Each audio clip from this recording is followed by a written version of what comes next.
malimbuko, ambao malimbuko tulisema kwamba ni ufufuo wa Yesu Kristo kwa agano letu hili jipya.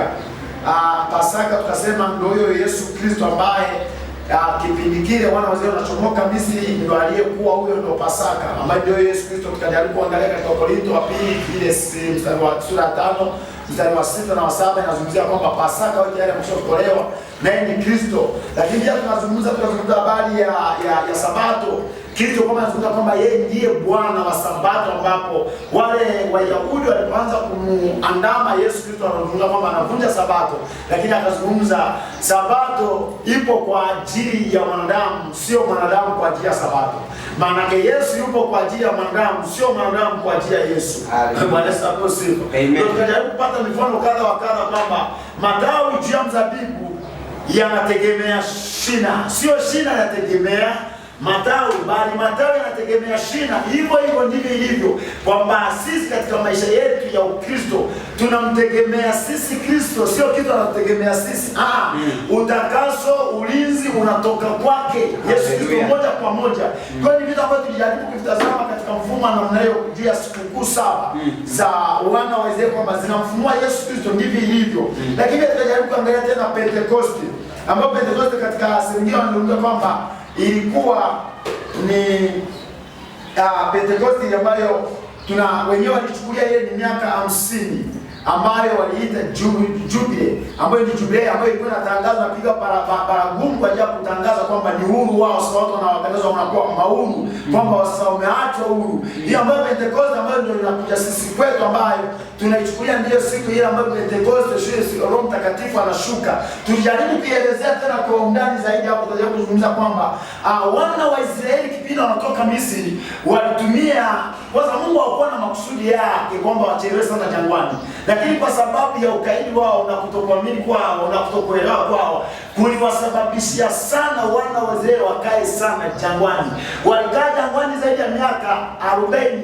Biblia inazungumza hivi, ile siku 40 ambazo waliingia nchi ya ahadi kuipeleleza, hiyo ndio miaka 40 ambayo Mungu alisema hivi, mtalima kila siku, mwaka mmoja tutachukua siku moja kuipeleleza nchi ya ahadi.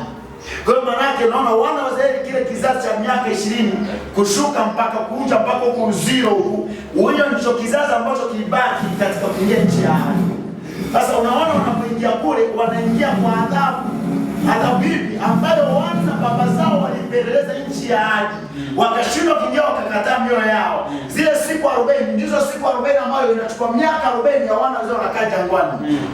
Sasa unapoongeza zile siku 10, sasa siku 40 zipi tutazidi kuzungumza kwamba Yesu anapofufuka, katika siku ile anapofufuka amezunguka hapa duniani siku 40.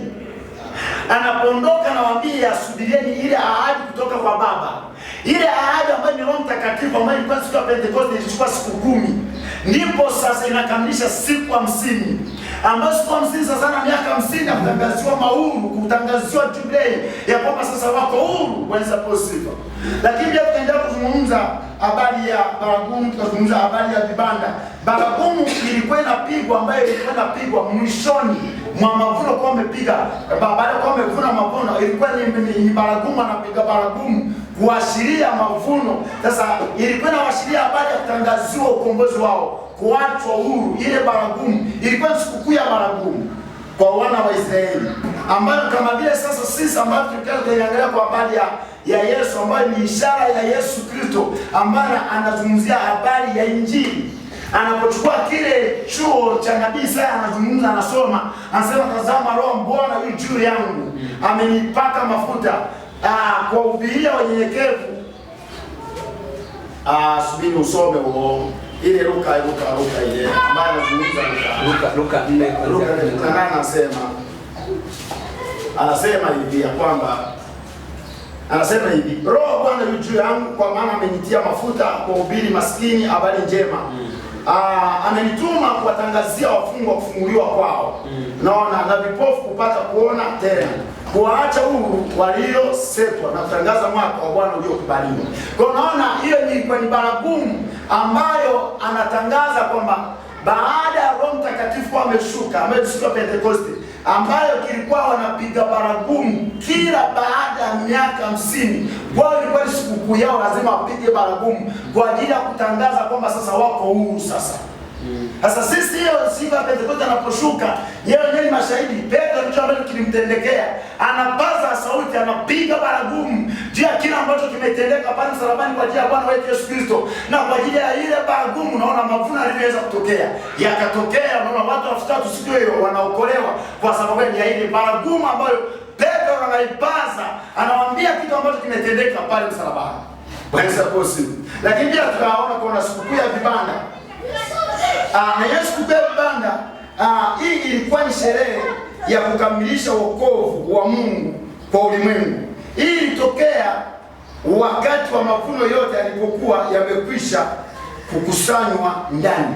Sasa hii sikukuu ya vibanda, hii ni picha ambayo kwa wana wa Israeli ilikuwa ni kwamba ni picha ambazo zilikuwa ni sherehe ambazo zilikuwa zinafanyika au zinatendeka kwa ajili ya kuashiria wakati wa mavuno yote kuwa yametendeka, yamekamilika. Sasa hii inaleta picha gani sisi kwetu? Hii sikukuu ya vibanda ambayo ndiyo picha ambayo ile sikukuu ambayo Yesu Kristo anapokuja, ile siku ya mwisho ambayo anapokuja kukusanya mavuno yake, ile ndiyo sikukuu kwa wana wa Israeli walishukulia kama sikukuu ya vibanda. Lakini hiki ndio kitu ambacho kilitokea Petro, ambayo pale wakiwa pale katika mlima wa mgeuko, Yesu anapotokewa kina Musa na kina Elia, unasikia Petro anazungumza sasa, wanaweza kujenga vibanda vitatu, cha kwako, cha Musa, cha Elia na cha kwako Yesu. Alikuwa na maana gani? Anajua sasa hawa wanaume wanne hawa sasa wanaweza wakamaliza kila kitu juu ya mwisho wa mavuno. Kwa maana kwa sababu tumesikia habari ya Elia, tumesikia habari ya Musa. Sasa na huyu Yesu, kwa hizi siku ambazo nimetembea nazo, huyu akikaa wanaume watatu, wakikaa wote hawa, kazi hapa duniani kitafanyika. Sasa nataka kwa mtindo wa namna hiyo, unaona kama yeye picha yake, unaona kama vile sasa huu ndio wakati sasa wa mavuno. Zile sherehe zao ambazo walikuwa wanazifanya. Sasa kama vile anapata picha fulani hivi kwamba inawezekana hapa sasa kitokea kitu cha ajabu sana katika huku dunia. Kama jamaa alikuwa anashusha moto, kama jamaa amepita bahari ya Shamu, na huyu hizi siku chache huyu nimekaa naye hivi, huyu hamna. Kwa wanaume watatu wao wakikaa sawa sawa wote hao, lazima dunia inapata cha moto. Lazima dunia inawajibishwa, lazima dunia itanyoka tu. Jamaa sema sasa, naonaje bwana? Nikujengee vibanda vitatu, cha kwako kimoja cha Elia, cha Musa na cha kwako Yesu. Sikia nini kinachotendeka? Wale wote mgafra wanatolewa, anabakia mwanaume mwenyewe. Yesu anasema, na sauti inatoka anasema, huyo ndiye mwanangu mpendwa, msikilizeni yeye. Maana yeye sasa ndio kila kitu. Huyo Yesu ndio kila kitu. Huyo ndio mwanzo na mwisho. Weza posible. Amen. Kwa kuhitimisha pia jambo hili ambalo tulikuwa tunatembea katika sikukuu 7 za wana wa Israeli. Hivi vyote ambavyo tumezungumzia hizi sikukuu 7 zote zinazungumzia mwanzo wa Yesu Kristo, ambaye yeye anatosha ni mwanzo na mwisho. Siku ya 7 tumezungumza kule wana wa Israeli, ndio hiyo ilikuwa siku yao ya kwanza ya ukombozi wa wana wa Israeli. Mungu anawaambia hivi, hiyo itakuwa ni ukumbusho kwenu wa milele, ile siku ambayo umetoka kwenye utumwa. Pasaka hivyo, Pasaka ilikuwa inaingia hapo kwenye siku hiyo ambaye wametolewa kwa sababu ndiye aliyowatoa utumwani. Anazungumzia ndio mwanzo wao wana wa Israeli kukombolewa. Kwa hiyo ndio mwanzo wao, pia ndio mwisho wao. Kwa hiyo kianza kuziangalia hizo sikukuu zote 7 zote zinalenga kwenye mtu mmoja. Bwana Yesu asifiwe. Amen. Amen.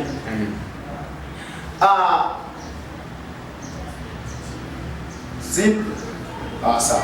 Kuna muda. Nitakuachia muda kwa maswali. Sasa baada ya tumekamilisha kitu hiki, nafikiri mtakuwa na kitu cha kuongeza, nitakuruhusu baadaye hapo uongeze kila ambacho unaweza ukakiongeza. Lakini hapa kuna kitu ambacho nitaka ni tukiongeze hapo, nacho ni nini? Nacho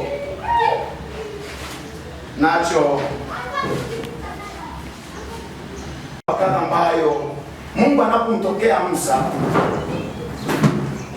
anamwambia ya kwamba wewe utakuwa ni Mungu kwa Haruni na Haruni atakuwa ni kinywa chako. Lakini tukajaribu kusema hivi, Musa ndiyo ilikuwa ni picha ya Kristo, Haruni ni picha ya sisi waumini ambao ni kanisa. Kwa unaona Haruni na Musa, Biblia inasema hivi ni ndugu. Mungu anamwambia, je, hakuna ndugu yako Mlawi Haruni? Anasema, tazama nakuja ukurati, na moyo wake baada ya kuwa amekuona utapendezwa na wewe. Na baada ya kuwa umependezwa na wewe, anasema hivi, nami baada ya kuwa umeingia katika hiyo nchi ambapo na watuma, mimi nitawaongoza na nitawafundisha yale ambayo mnatakiwa kuyasema. Lakini mwishoni kutoka kitabu cha Kutoka sura ya 4 anasema hivi, msomee maneno ya Musa. Kutoka sura ya 4 anasema hivi, Musa akamwambia Bwana, Bwana, mimi si msemaji tokea zamani wala tokea hapo uliposema na mtumishi wako, maana mimi si mwepesi wa kusema na ulimi wangu ni mzito. Bwana akamwambia, ni nani aliyekifanya kinywa cha mwanadamu? Au ni nani aliyefanya mtu kuwa bubu au kiziwi au mwenye kuona au kuwa kipofu? Si mimi Bwana? Basi sasa enenda, nami nitakuwa pamoja na kinywa chako na kukufundisha utakalo linena. Akasema, Bwana, nakuomba tuma kwa mkono wake huyo utakayemtuma. Sikia anazungumza Mungu. Anasema hivi, hasira ya Bwana ikawaka juu ya Musa. Akasema, je, hayuko Haruni ndugu yako Mlawi? Najua ya kuwa yeye aweza kusema vizuri. Pamoja na hayo, tazama, anakuja kukuraki, naye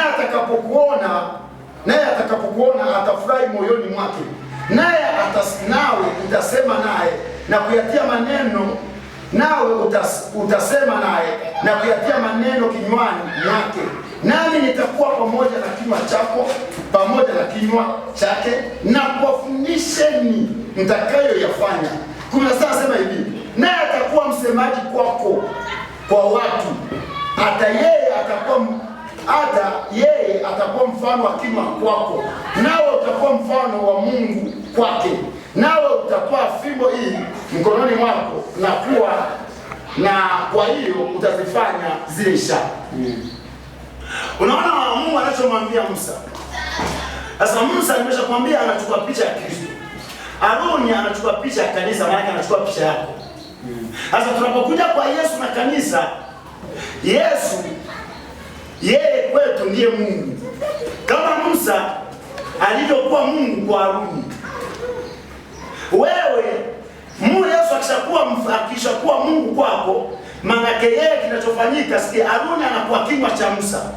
Sasa Yesu akishakuwa ni Mungu kwako, badala ya kuchukua nafasi ya Musa, kinachotendeka ni nini? Kinachotendeka ni hiki, kwamba dakika hiyo hiyo wewe unakuwa kinywa cha Yesu, unakuwa kinywa cha Mungu. Kwa badala ya Musa, yani badala ya Yesu kusema, wewe ndio unasema badala ya Yesu. Kama Musa alivyokuwa Mungu kwa Haruni, akawa kinywa cha Musa, hivyo na kanisa sasa ndivyo lilivyofanyika. Yeye Yesu Kristo, yeye kwetu ni Mungu, tumekuwa kinywa chake huku duniani. Amen. Bwana Yesu asifiwe. Amen.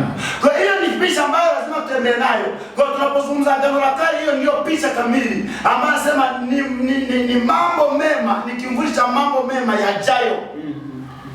Lakini mambo mema ni gani? Mambo gani aliyozungumza mema? Ni Yesu Kristo. Bwana Yesu asifiwe. Amen. Kwa hiyo sasa kwa hicho ambacho tunapoendelea katika mtazamo namna hiyo, ikuonyeshe kitu kadha wa kadha ambacho kwamba tunapozungumza sasa leo tunapozungumza habari ya taifa la Israeli. Taifa la Israeli tunaanza kuliona likiwa pale Misri kwa Farao. Ndipo taifa linapoanza kuonekana pale kwamba ni taifa sasa. Sasa kuna mambo kadha wa kadha ambayo lazima tuyatazame wakiwa pale Misri. Naomba nikutajie. Kuna mtu anaitwa Farao. Kuna nchi yenyewe inaitwa Misri. Lakini hapo kuna taifa lenyewe linaitwa Israeli. Kuna mwana-kondoo, kuna bahari ya Shamu. Sasa hivi pia ni vitu vya muhimu sana. Tunapozungumza Farao alikuwa anamwakilisha shetani. ilikuwa ni picha ya shetani Farao. Sasa hebu angalia sasa, tunapokuja sisi kwetu huku, ambaye Farao ndiye aliyoingiza utumwani wana wa Israeli akawatumikisha. Yesu anapokuja duniani anakuja kututoa kwenye utumwa upi ambao tulikuwa tunatumikishwa na shetani. Sasa Musa anapoenda Misri anawakuta ndugu zake wako utumwani. Wako chini ya nani? Wako chini ya mfalme mmoja anaitwa Farao. Sasa Yesu anapokuja huku duniani anatukuta sisi, kwa sababu Yesu anasema hivi, ametukomboa kabla ya kuwepo msingi wa ulimwengu. Kwa maana sisi tumeshatangazwa katika ulimwengu wa kila sisi ni ndugu zake na Yesu. Sasa anapokuja huku duniani anatukuta sisi ndugu zake. Kama Musa alivyoenda kwa ndugu zake wa Israeli kule Misri na wakuta chini ya utumwa wa Farao, Yesu hivyo hivyo anapokuja huku duniani anakuta ndugu zake ambao ndio kanisa liko chini ya utumwa wa shetani. Sikia sasa, Farao anaponyang'anywa taifa la Israeli, kwanza kabla yao ujue kwa Agano la Kale Israeli ni taifa la Mungu. Agano Jipya kanisa ni taifa la Mungu. Yes. Wesa possible. Amen. Kwa Agano la Kale Israeli ni taifa la Mungu. Agano Jipya kanisa ni taifa la Mungu. Sasa Yesu anapokuja huku duniani anapokuta ndugu zake wako chini ya utumwa wa shetani. Vile vile kama Musa alivyoenda Misri anakuta ndugu zake wako chini ya utawala wa Farao, ambaye Farao alichukua picha ya shetani akawatumikisha, akawanyanyasa. Lakini sikia, hao wanaonyanyaswa tayari ni taifa la Mungu. Narudia, hao wanaonyanyaswa walioko utumwani Misri ni taifa la Mungu. Linateswa. Sasa bila kupoteza kumbukumbu yangu hapa, naomba niingize haraka sana hapa. Ndivyo ilivyo na kanisa ambalo ni taifa la Mungu, na kwa sababu ya kukosa maarifa bado hilo kanisa ambalo ni taifa la Mungu linateswa. Lakini tazama, taifa la Mungu ambalo Agano la Kale ni taifa la Israeli, lile taifa ni nani analipeleka kule utumwani? Mungu anasema uzao wako utakuwa utumwani miaka 400. Kanisa la Agano Jipya ambalo ni taifa la Mungu, hakuna mtu yeyote aliyeingiza utumwani, ni lenyewe limejiingiza utumwani. Naomba tuende polepole. Taifa la Israeli linaingia utumwani kwa sababu Mungu amesema uzao wako Ibrahimu utaingia utumwani miaka 400, na kutoka kwake watatoka na mali mengi. Mwanzo 15 ndio anazungumza. Unapokuja kwa kanisa ambalo ni taifa la Mungu, Agano Jipya lenyewe limejiingiza utumwani. Hakuna mtu yeyote aliyeingiza utumwani, lenyewe tu kwa sababu ya kukosa maarifa lenyewe limeamua kujiingiza. Kwa liko chini ya utumwa, si kusema kwamba kuna mtu yeyote ameliingiza, ni lenyewe limejiingiza kwa sababu gani? Ya kutokuwa na ufahamu. Sasa hebu sikia sasa kinachotendeka kwa huyo shetani ambao alichukua picha ya Farao, ambaye Musa ndo anaenda kule kwa ajili ya kuonyesha hiyo mamlaka ya Mungu kwa huyo shetani. Akapiga mapigo mengi pale, Mungu akafanya vyote ambavyo anaweza kufanya, akafanya. Farao akajifanya kama vile hapa hajaelewa somo. Akakamata juu ya miungu yake, ikapigwa ambao moyo wake ulikuwa kwenye wazaliwa wa kwanza. Alipowapiga, unasikia kilio kinatokea Misri. Huyo Farao anaamua kuwaruhusu wa taifa la Mungu waondoke, waende wakamtumikie Mungu wao. Sikia, hao wanapoondoka mikononi mwa Farao, Farao huyo anasema watu wametuacha maskini, tuwafuate. Lakini japo watu wametuacha maskini, hao walikuwa ni watendaji kazi wetu, walikuwa ni watumwa wetu, nani atakayetufanyia kazi? Farao ambaye anachukua picha ya shetani akafuata taifa la Mungu. Wanapoingia bahari ya Shamu, Farao anachinjwa huko kwenye bahari ya Shamu. Taifa la Mungu linavuka. Shetani anaangamizwa, anapotezwa kabisa. Yesu anapokuja duniani analiokoa taifa la Mungu kutoka kwenye utumwa, na yule aliyekuwa anatumisha kanisa anatumikisha kanisa akawekwa chini ya mateka. Kama hivyo hivyo Farao aliponyang'anywa mamlaka na akateketezwa, hivyo hivyo ambaye shetani baada ya Yesu amekuja akamnyang'anya mamlaka shetani, ya kwamba sasa shetani hauna mamlaka tena juu ya taifa la Mungu ambalo ni kanisa. Akapondwa kichwa. Maanake mpaka sasa shetani ambaye alikuwa analitesa kanisa au taifa la Mungu hana mamlaka tena, amekwisha kupondwa kichwa. Vile vile Farao alivyoangamizwa, hivyo ndivyo shetani alivyoangamizwa alivyokuwa analitesa taifa la Mungu ambalo limeitwa kanisa. Bwana Yesu asifiwe. Amen. Sasa tunapokuja kwenye neno utumwa, utumwa kwa wana wa Israeli ulileta tafsiri ya dhambi. Utumwa ni dhambi. Kwa pale Misri wanateswa, wananyanyaswa, ule utumwa ulikuwa ni picha ya dhambi. Kama ndivyo ilivyo sasa, anasema yeye anapokuja anasema ninyi si watumwa tena, bali ninyi mmekuwa warithi sawa sawa na ahadi. Sasa mmekuwa uzao wa Ibrahimu. Kwa unaona Yesu baada ya kuwa amekuja anatuondoa kwenye utumwa, ambayo tafsiri ya utumwa kule Misri ilikuwa ni dhambi. Kwa hiyo Yesu anapokuja anatutangazia kutuondoa kwenye utumwa, kutuondoa chini ya kongwa la dhambi, anatuweka kuwa huru. Maana aliye mtumwa wa dhambi, aliye anatenda dhambi ni mtumwa. Kwa hiyo mtu yote mtenda dhambi ni mtumwa wa dhambi. Sasa sisi hatuko chini tena ya utumwa wa dhambi. Warumi 6:14 anasema dhambi haitatawala tena kwa sababu hatuko chini ya sheria. Kwa sheria inamtawala mtu yule ambaye bado anatenda dhambi, ambaye ni mtumwa wa dhambi.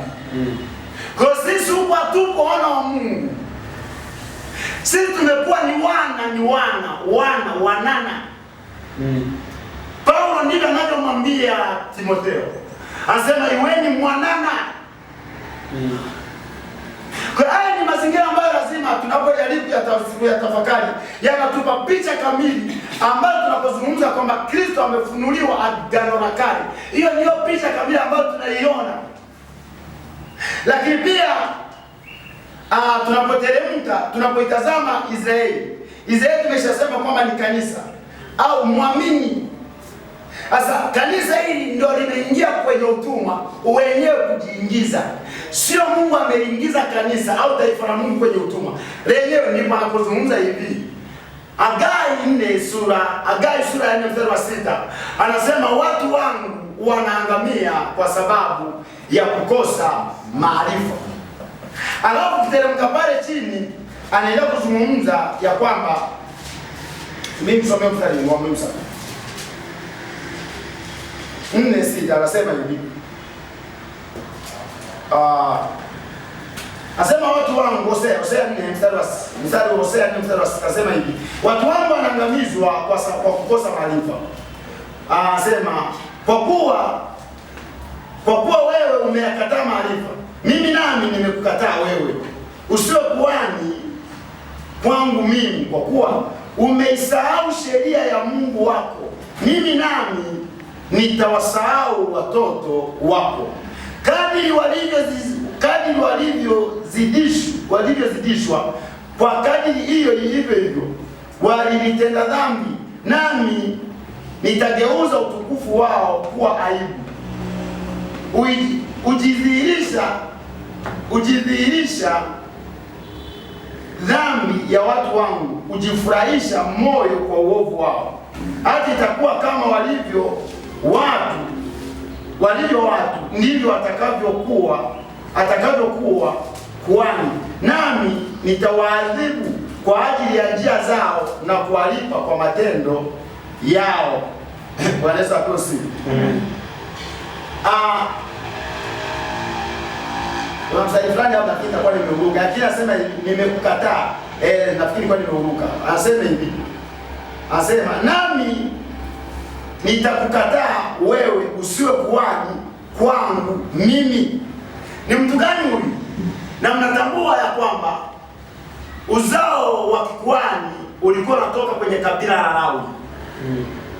Hawa ndio waliobeba hata lile hema la kukutania ambalo tumekwisha kuzungumza. Hao ndio walikuwa wanahamisha. Sasa unapokuja kwa manabii wadogo hapo kuanzia kwa Hosea mpaka Malaki,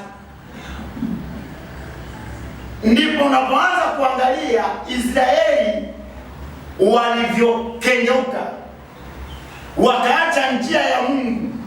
Ndipo Mungu anapoanza kuwatangazia kwamba nami nimewakataeni msiwe makuhani kwangu. Kwa sababu gani? Ni kwa sababu wameenda njia zao, wamefuata njia zao. Yale maelekezo ya Mungu aliyowapa wameyakataa.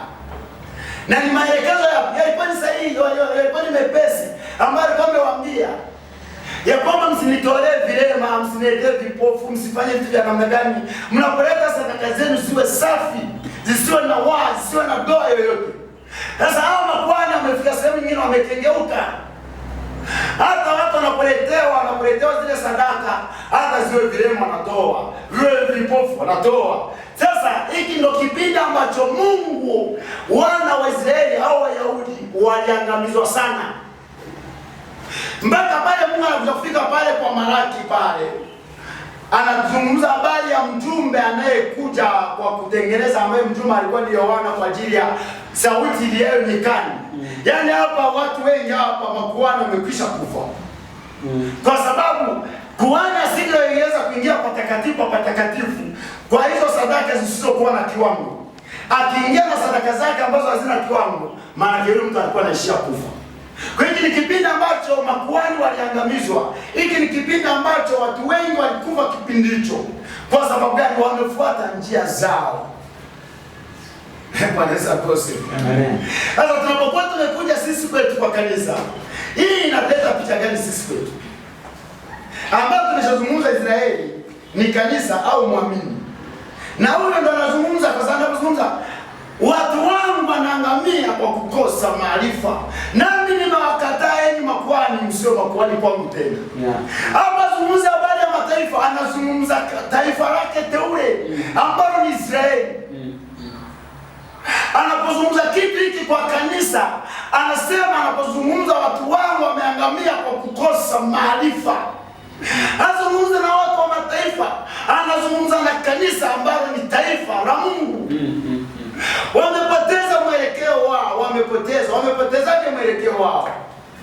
Maana baada ya kumtegemea Mungu wameanza kutegemea akili zao.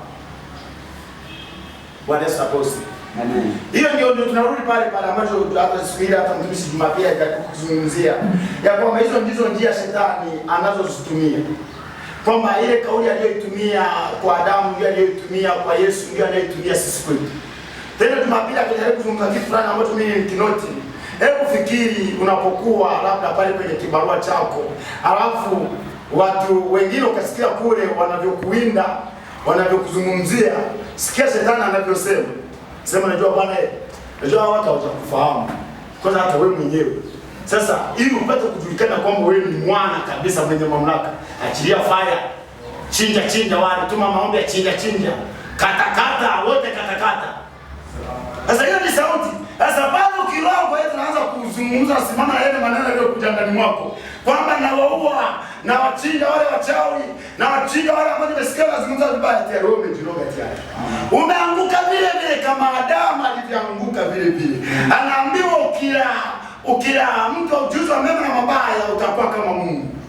Hivyo wewe unafikiri ukizungumza yale maneno, basi hapo ndipo utakapoonekana kwamba wewe sasa tayari una mamlaka. Ambayo kweli kusema kweli mamlaka tayari unayo. Bwana Yesu asifiwe. Lakini kwa sababu ya kutokujua, kwa sababu Biblia inasema hivi, Mwanzo 12 anasema hivi, atakaye kulaani amelaaniwa. Kwa hiyo hata usipotamka kwa mujibu wa maandiko amelaaniwa. Bwana Yesu asifiwe. Sikia nitolee mfano hivi. Yaani kwa mfano wewe umekuja hapa kwangu ukanipa simu labda hii kusema mtumishi, nimeleta tu zawadi kwa sababu nimekuona ni mtumishi kabisa wa Kristo. Basi mimi naona nikuzawadie hii simu kutoka moyoni kabisa. Sikia nikwambie mtumishi wa Mungu, hata nisiposema mtumishi uwezo ubarikiwe, hata nisiposema wewe kwa mujibu wa maandiko wewe tayari umebarikiwa. Kwa hiyo baraka zako hazitegemei kinywa changu. Baraka zako zinategemea kile ambacho tayari wewe tayari unakiamini. Kwa wewe wale watu kupigwa, hawapigwi kwa sababu wewe umesema wapigwe, hamna. Hata usiposema kwa mujibu wa Biblia anasema hivi, msiwaguse masi wangu. Hawagusaye anagusa kwenye jicho la mboni ya jicho langu.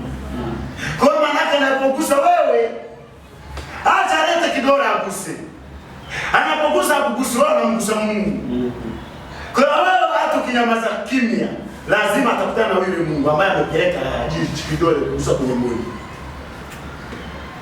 Bwana Yesu asifiwe. Sasa hapa ndipo ninapozungumza watu wangu wanaangamia kwa sababu ya kukosa maarifa. Maarifa yapi? Kwa sababu hawajui maandiko, hawajui haki zao, hawajui kile ambacho wamekirimiwa, hawajui ulinzi waliopewa, hawajui chochote, hawajui. Wanaangamia kwa sababu ya kukosa maarifa. Bwana Yesu asifiwe. Amen. Sikia nikwambie kitu. Sote tumetoka nyumbani, kila mmoja ametoka nyumbani kwake sasa hivi. Wengine wametoka kwenye kazi zao. Kitendo cha kusema, unasema unapoanza unajua utapata ajali wewe uko njiani, utapata ajali. Sasa kweli inawezekana. Mungu naomba unilinde, Mungu naomba unilinde. Tayari maana yake haujui, yaani kwa mujibu wa kiroho wewe haujui. Kwa sababu ulinzi juu yako hauji kwa sababu umesema Mungu nilinde. Ulinzi kwako ni haki yako. Amesema uwalinde. Guarantee. Hiyo ni milele. Uwalinde na ile kweli. Uwalinde na yule muovu. Kwa hiyo akishasema walinde tayari umelindwa. Kwa sababu tunasema kauli ya Yesu yeye ni sheria. Hana sababu ya kuwa anarudia mara 3. Asubuhi amesema Baba walinde, na mchana aseme Baba walinde, jioni yetu walinde. Hamna. Kauli moja tu ya Magufuli akisema ndani ya nchi imekuwa sheria. Sasa kama mkuu wa nchi dunia yeye anakusema hivi na kwa sheria, je, aliyeumba mbingu na nchi inakuwa? Sasa hapo ndipo anapozungumza watu wangu wanaangamia kwa kukosa maarifa. Na kwa sababu hiyo sasa ukitafuta watu wenye mashaka na hofu na watu ambao wamekwama ni watu wa namna hiyo. Sikia nikwambie. Hata juzi nilijaribu kutolea mfano. Miongoni mwa watu ambao wamekula hasara mmoja wapo ni mimi au familia yangu. Najua kama juzi nikwambie hivyo kwamba unaamka asubuhi unalinda, unaita ulinzi wa Mungu juu ya gari. Alafu gari ingiza barabarani, jioni ni mapia, yani ni mabao ya kutosha. Ingia shambani, unalima shamba kabisa limestawi. Unaanza kuitia damu ya Yesu, itia damu ya Yesu usiku na mchana. Alafu angalia sasa. Hilo shamba hilo ndio linatembelewa. Narudia tena. Watu wanaoangamia ni wale ambao wamemwamini Yesu, ambao ni taifa la Mungu kabisa. Na kwa sababu ya kutokujua wajibu wao na kutokujua kile ambacho Mungu amewakirimia, wanaendelea kuangamia. Kwa sababu gani? Wanafikiri wakisema Mungu naomba ulinde shamba, ndio Mungu anavyoshuka kulinda kwa sababu ya kauli yao. Hamna. Yaani hata ninge shambani niseme Mungu analinda shamba. Yes. Na ukishatembea kwa zile namna mimi nakwambia hivi utaona. Bwana Yesu asifiwe. Amen. Wewe zunguka shamba hilo, zunguke mara 100. Alafu unaachilia damu ya Yesu. Alafu utashangaa ng'ombe wameingia kwenye shamba. Hivyo wamepenya watu kwenye huo ukuta wa damu ya Yesu. Kwa badala ya ule ukuta wa damu ya Yesu, wao ndio walikuwa wanavunja ukuta wa damu ya Yesu. Hapo ndipo wanaposimama watu wangu wanaangamia kwa kukosa maarifa. Hapa ndipo tunapoangalia makuhani ambao tunazungumzia taifa la Israeli. Kwa hiyo ambao umeingia sasa hivi tunapozungumza taifa la Israeli kwa Agano la Kale, Israeli ilikuwa ni taifa la Mungu. Agano Jipya kanisa ni taifa la Mungu. Agano Jipya. Agano la Kale Mungu anadili na taifa. Agano Jipya Mungu anadili na ulimwengu. Haleluya. Amen. Kwa sababu kanisa anapozungumza ulimwengu, kanisa sio Tanzania tu. Dunia nzima anadili na dunia, adili tena na taifa moja. Ndani ya taifa ndio ndani ya ulimwengu ndio tunakuta kuna taifa linaloitwa kanisa. Amen. Kwa hiyo kitu ambacho tunatembea nacho, tunajaribu kuangalia vitu vya namna hiyo ambavyo ni vya muhimu sana, ambavyo vinaendelea kutupa ufahamu zaidi na zaidi tunapoendelea kutazama vitu vya namna hiyo. Lakini pia tutajaribu kuangalia pia kwenye ile orodha ya wana wa kule Misri, tutakuta kuna nchi yenyewe inaitwa Misri. Misri ilikuwa na picha ya mfumo wa dunia. Unapokuja katika Warumi 12 kama sijakosea, anasema msienende kwa kufuatisha namna ya dunia. Wana wa Israeli wakiwa Misri, ndani mwao wameanza kuiga tabia za mfumo wa dunia. Na Mungu amekwisha kuambia, mimi ndiye Mungu wenu, mimi ndiye mfalme wenu, mimi ndiye mtawala wenu. Sasa Israeli, unaona hicho ndicho ambacho ndio kuja kwa Samueli. Hiki ndio kilikuwa ndani mwao tangu Misri. Kwa sababu gani? Wanaona taifa la Misri walivyo na mfalme, wanavyoenda nao wanataka kuchukua mfumo ule wa duniani wa uingize kwa mfumo wao kwenye taifa la Mungu, ambao taifa la Mungu lina mfumo wake wa kuishi. Kanisa ambalo ni taifa la Mungu lina mfumo wake wa kuishi. Bwana Yesu asifiwe. Amen. Basi keni niambie kitu. Na hapa kuna mambo kadha wa kadha. Kwanza hapa kwenye Hosea ndio tunazungumza. Kuna watu wengi hapo wamechanganya maandiko. Wamechanganya kabisa. Utasikia wanazungumza nao wanaangalia kwa kukosa maarifa. Yaani anatamka tu. Hata hajui analozungumza. Eti wanaangalia kukosa maarifa tu. Na mwambie eti nisimeze dawa. Ndio kuangalia kwa kukosa maarifa. Ukimuuliza Yesu amekuja kufanya nini? Huyu mwambie kwa kukosa. Yaani hana jibu la kujitosheleza. Anatafuta vinjia kwa sababu yeye hajawa na ufahamu juu ya yule aliyemwamini. Bado anataka ingize mazingira yake aone kama vile kuponi watu wanaangamia kwa kukosa maarifa kwa mtazamo wake, ambapo kumbe kiko kinyume na anavyozungumza. Kwa sababu gani? Tunazungumza kwamba sisi ambao tumemwamini Yesu Kristo, ukishakuwa na ufahamu juu ya Yesu Kristo kwako ni Panadol. Haleluya. Amen. Yesu kwako ni kwinini. Yesu kwako ni kila kitu, ni furushi za zile dawa unazozijua zote, ni furushi linaitwa Yesu. Kwa ile furushi ambalo linaitwa dawa zote ukilimeza, hiyo ndio kwako, ndio tiba, ndio kinga, ndio kila kitu. Sasa mtu ukizungumza vitu hivyo, sasa mtu anakurubuka huko, anasema wewe ndio maana kwa sio ndicho ambacho kinamaanishwa pale. Kwa sababu pale hapa anapozungumza watu wake wanaangamizwa kwa kukosa maarifa, maana ni watu ambao wamekataa kufuata maelekezo ya Mungu wao. Wameamua kufuata maelekezo yao. Sasa nini? Unaona watu wanaangamia, wanakufa. Wanaposema watu wangu wanaangamia kwa kukosa maarifa, hapa hakika watu wengi walikufa. Watu wengi hapa walipotea hapa. Na ndivyo ilivyo sasa hivi. Kwa sababu watu wengi wamekosa maarifa. Wanaangalia kwa kukosa maarifa. Kanisa la Mungu ambalo tunasema ni taifa lake, watu wengi hivyo bado wanapotea. Bwana Yesu atoe sifa. Kwa namna gani? Kama ambavyo tumekwisha kuzungumza.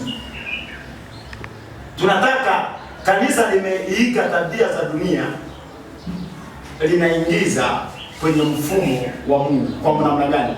Sasa hapa naposikia, sikia naona kuzungumza kitu hiki. Na hapo utasikia watu wengi huko wanazungumza. Eti mtu akisikia mtu anacheza sema hao nao wanacheza kama watu wa dunia, kwa hiyo wameiga vitu vya dunia na wamevileta huko. Sikia nikwambie kitu hiki. Biblia inazungumza kitu hiki. Unaposoma Mathayo 5, Yesu anawaambia hivi, nimesikia ni jino kwa jino, jicho kwa jicho. Lakini nawaambia sivyo ilivyo. Mtu atakaye mchukia ndugu yake naye ni muuaji. Sasa bana zungumza hivi, wapendeni maadui zenu. Maana nyie mtu wapenda wanaowapenda mwafanya ziada gani? Kwa sababu na watu wa mataifa wanafanya mambo hayo wanawapenda wale wanaowapenda. Sasa sisi tuna ziada gani? Kama ndugu yangu Uwezo amemchukia, alafu nami nikamchukia, namtafuta mzee wangu Manyaga ambaye ananipenda, eti ndio nimpende, nina tofauti gani na watu ambao watamwamini Yesu? Sasa hii ndio mfumo wa dunia kuleta kanisani. Wanaiga vitu ambavyo dunia wanataka wafanye vya kulipizana. Sasa huku sisi tumepewa sheria ya upendo. Sio sheria ya kulipizana, ni sheria ya upendo, sheria ya kupendana. Na hii tunaipata wapi? Tunaipata kwa Yesu mwenyewe. Wale waliomsulubisha anawatangazia, wasamehe Baba maana watendao walijui. Na ikuisha hapo tunaiona hata kwa wanafunzi wake na Stefano, wanaopigwa mawe wanatamka maneno yale kama ya Bwana wao waliofanya. Sasa sisi kanisa linataka liingize hizo vita. Kama Israeli ilivyokosea, inataka ufalme wa duniani uingie kwenye taifa lao. Na wawe na mfalme. Wawe na uongozi wa kidunia. Haleluya. Kwa wakachanganya mambo. Hivyo wanakaza ndivyo wanachanganya mambo.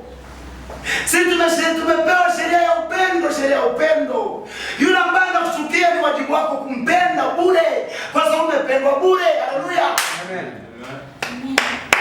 Tumependwa bure na sisi tumependwa bure. Hatupendwi ili tupendwe na Mungu. Tumependwa. Na kwa sababu tumependwa ni wajibu wetu sisi kupenda. Kwa sababu kipindi unapendwa, wewe kuna kitu chochote chema ulichokifanya kwa Mungu ili apate kukupenda. Ukiwa bado mzinzi ulipendwa, ukiwa bado mlevi ulipendwa, ukiwa bado mchawi ulipendwa, ukiwa bado mgomvi ulipendwa, ukiwa bado majambazi mnusugu ulipendwa. Amina. Na kwa sababu hiyo sasa sisi natupelekea situpende kama yeye alivyotupenda. Sasa mfumo kanisa, taifa la Mungu ambalo ni kanisa, linataka liingize mfumo wa dunia ndani ya mfumo wa taifa ambalo ni taifa la Mungu ambalo ni kanisa. Hapo ndipo wanapochengana. Hapo ndipo kuangamia kunakoanzia. Bwana Yesu asifiwe. Na hapo sio Mungu kama ni Mungu eti anawaangamiza. Wao wenyewe wanajiangamiza. Wameingia kwenye vita sio kwa kwao. Waulize wana wa Israeli. Musa anapowaambia hakika hiyo nchi hamtaingia, wakajipeleka kichwa kupanda kwenye ile milima, haito naingia kwenye vita. Musa akamwambia mimi angalia, Mungu yuko pamoja na nyinyi, msiende huko. Wasema mna tunapanda. Kitu gani kitokea kule? Walishindwa. Walishindwa. Hivyo na kanisa ambalo ni taifa la Mungu linajiingiza kwenye vita ambayo vita kwanza ishakaisha. Na kwa sababu vita ishakaisha, unapoingia kwenye vita ambayo ishakaisha, wewe mwenyewe unaenda kujiua wewe mwenyewe. Kwa wajibu wa kazi ilikuwa ni kuamini tu kwamba hii vita kwetu imeshaisha. Haleluya. Hata Jumapili tunataka kuzungumza kitu kingine. Shetani hapo ndipo anapowakamatia kanisa. Unafikiri ya kwamba ukiita utakaso ndipo unapopata utakaso. No. Uite utakaso, usiite utakaso, utakaso wa Mungu uko juu yako. Anasema kitu hiki. Anasema hivi. Anasema kwa mapenzi wa Waebrania 10 mstari wa 10. Katika mapenzi hayo tumepata utakaso kwa kutolewa mwili wa Yesu Kristo mara moja tu. Lakini pale nikusomee kitu kingine hapa. Anasema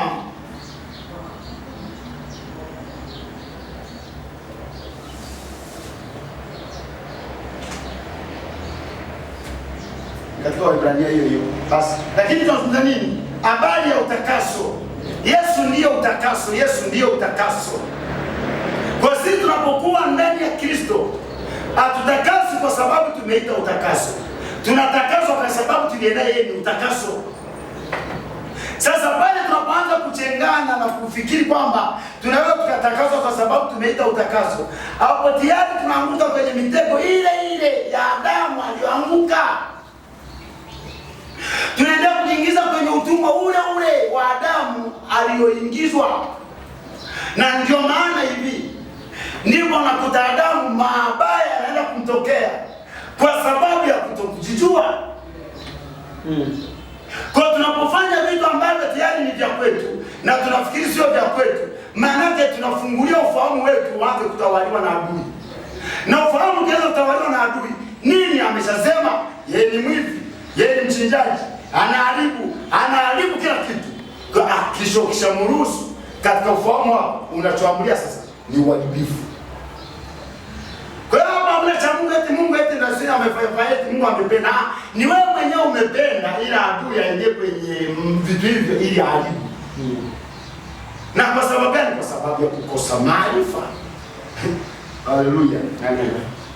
Kwa hiyo ndio tafsiri kidogo ya, lakini hiyo ambayo tunasoma, ukisoma katika Kutoka 21:20 utasikizwa habari, anazungumza habari ya jino kwa jino, jicho kwa jicho, sina nini 21:20 kuendelea utaona hapo. Lakini Mathayo 5:38 bado utaikuta imenakiliwa hivyo hivyo katika Injili. Mathayo 5:38 utasikia hizo habari, anazungumza habari ya jino kwa jino.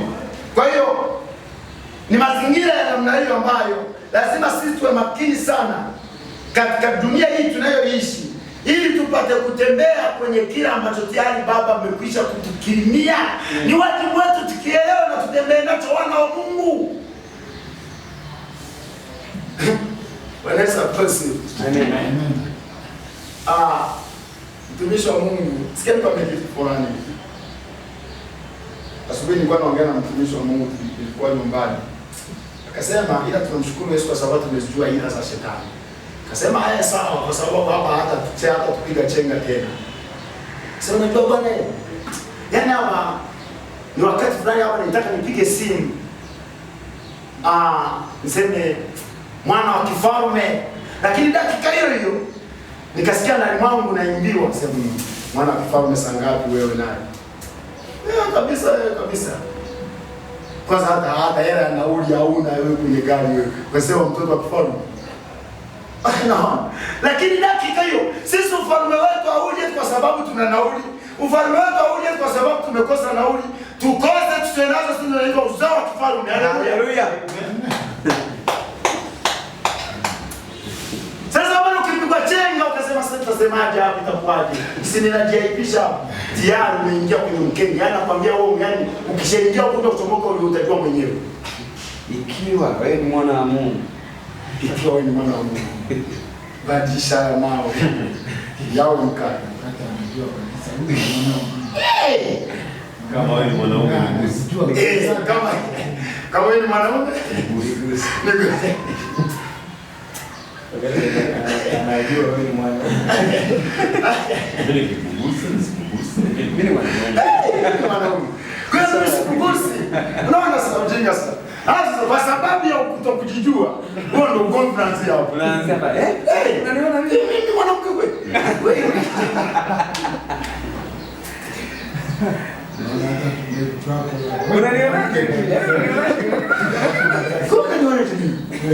Yaani hapo ninaanzia. Kwa hiyo hapo umemfungulia adui shetani hata kuburuza kweli na kwenda. Mwanamke mkao mstari. Piga hapa.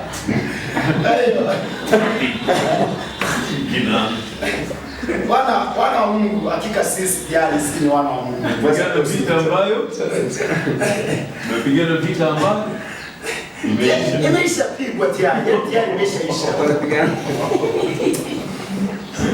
Yaani ambayo si yaani sawa unapiga nyoka ambaye ameshakufa. Unapoteza muda. Yeye unapiga tu kwa sababu unaona mkia huko unacheza.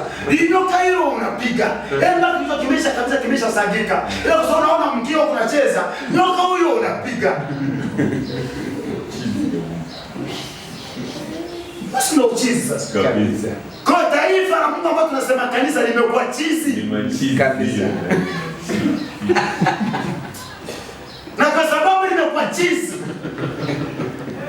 ndio mwanzo wa kuangamia. Wanaitwa dosi. Kwa hiyo ni mazingira namna hiyo wana wa Mungu. Kwa hiyo ni vitu vya muhimu ambavyo tunavyovitambua, tunapoviona vitupe ujasiri kwamba sisi ni wakina nani sasa katika dunia hii. Haleluya. Lakini pia huko Israeli, huko Misri, tunaona panajitokeza mtu mmoja anaitwa mwana kondoo. Mwana kondoo alikuwa ni picha ya Yesu. Ndiye aliyewatoa wana wa Israeli Misri. Vile vile Yesu ndiye ametutoa sisi katika utumwa wa Misri, yani dhambi. Haleluya. Tumeshasema Misri tafsiri yake ni dhambi. Huyo Pasaka ambaye ni mwana kondoo, ambaye ni picha yake ni Yesu, ndiye ametoa wana wa Israeli utumwani huko Misri. Hivyo Yesu ambaye ndiye tafsiri ambayo inakuwa picha kamili sasa kwetu sasa, ambaye ni Yesu ametuondoa kwenye huko kwenye utumwa wa dhambi. Hatuko tena chini kwenye utumwa wa dhambi.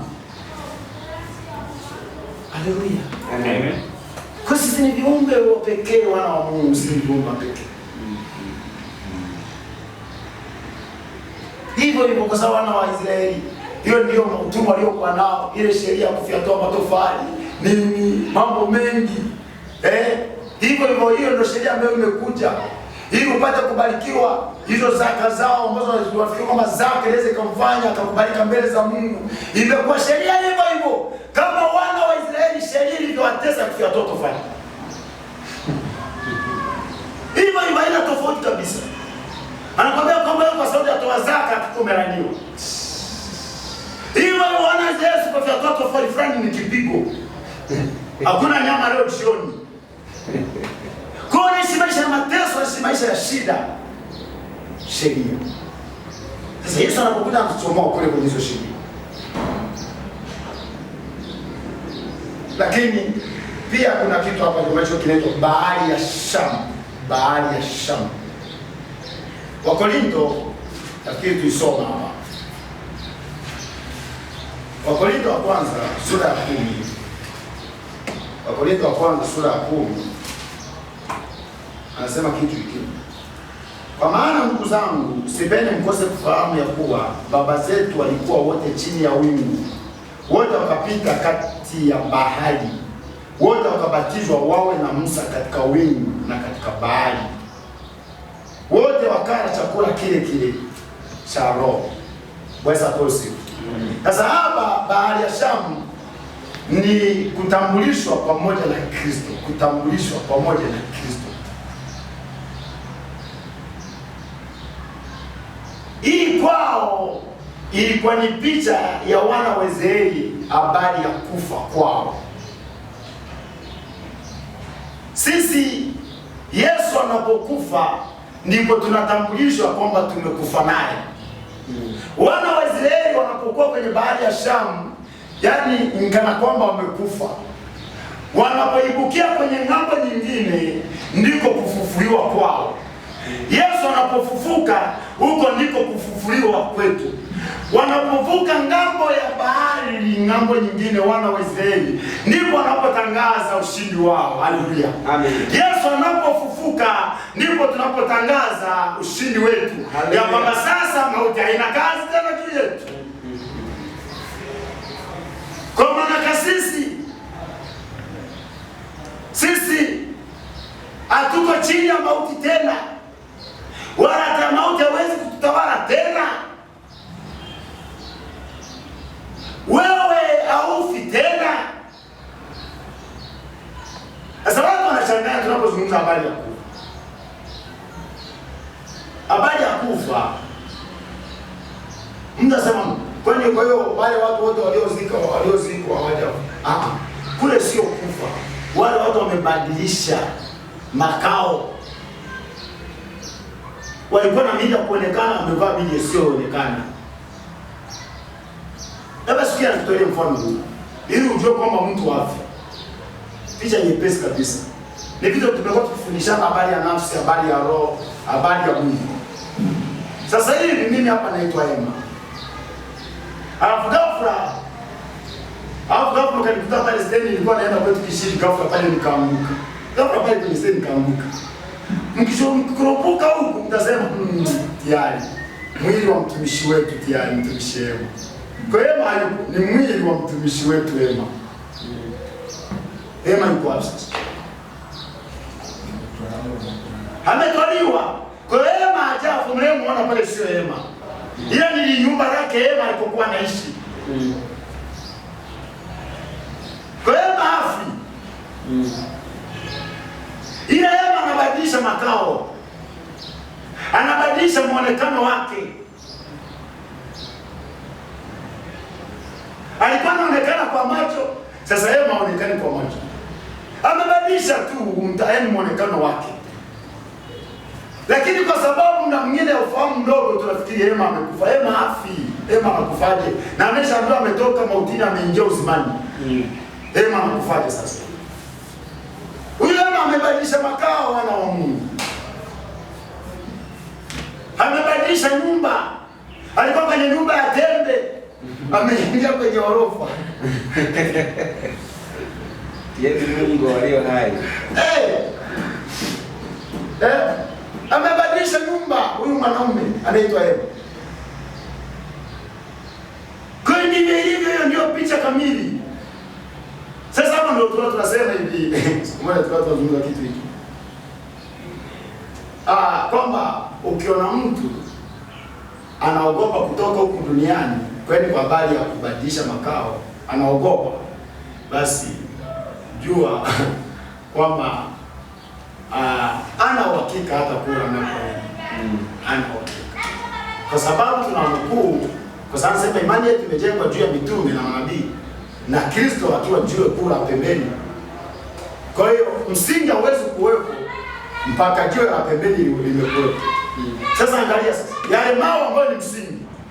Wanatamani wanasema ninatamani ningeweza kuingia, kuondoka katika kao langu hili na kuingia kwenye kao la milele.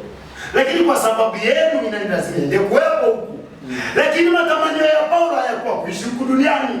Anasema natamani kuondoka, lakini kwa sababu yenu basi inanilazimu niende kuwepo. Bwana Yesu asifiwe. Amen. Kwa hiyo mazingira namna hiyo, mtu yote ukiona anaogopa kubadilisha makao haya ya huku duniani, huyo mtu bado anashinda. Maana hajui hata anakoenda kwamba pamejengekaje. Tena unaishi kwenye nyumba atembe, nyumba atope. Unataka kuhamishwa kwenye nyumba ambayo ni nyumba ambayo kila kitu kiko mula, au unaogopa. Maana kana hauna hata picha kule unakoenda, hauna picha. Leo unaona giza. Lakini kwa mtu yote ambaye anaona mwanga, anaona anakoelekea, nakwambia hebu tatamani hata bora ungesema ningeenda kwa kweli nikapumzika kwenye ile nyumba ile kila kitu. Bwana Yesu asifiwe. Amen. Sikia uwezo. Kwa mazingira ambayo yapo. Kwa ukiona hicho ni kipimo pia cha koko ndani mwako, unasikiaje? Na ukishafika kwenye ni sehemu ya kwanza kujipima sasa kwamba hapa sasa ufahamu wako umeanza kukua. Lakini kama unakaa unafikiria gari, unafikiria sana nikiondoka kwenye makao ile nyumba yangu inamwachia nani? Hii gari inamwachia nani? Yale mashamba je? Oh, yale zile bustani zangu, wale kuku wangu namwachia nani? Bado hizo kisemo kijui. Nakwambia kule kuna mayai ambayo sio mayai kama ya huku.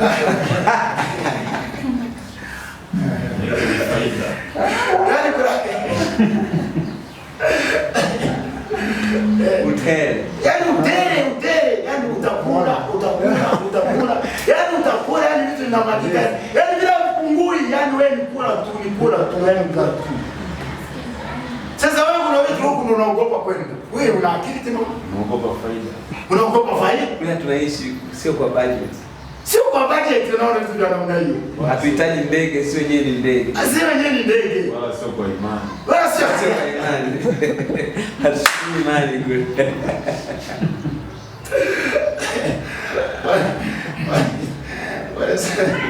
Haya mambo ni matamu sana. Haleluya, haleluya. Haya mambo yanafurahisha kweli, yanafurahisha. Huduma ya roho ni tamu. Kwa pale tunapojitambua kuwa tumekufa na Kristo, ndiye anayeishi ndani yetu, hapo ndipo tunapokuwa tumejitambulisha pamoja na Kristo. Yaani pale unapojitambua wewe umekufa.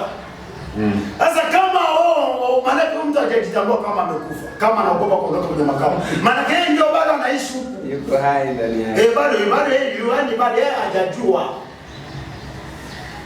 Kwa sababu Paulo anasema si mimi naishi mimi. No. Sio mimi, bali ni yeye ndiye anaishi ndani mwangu. Na wao ndio nao si anazungumza kitu.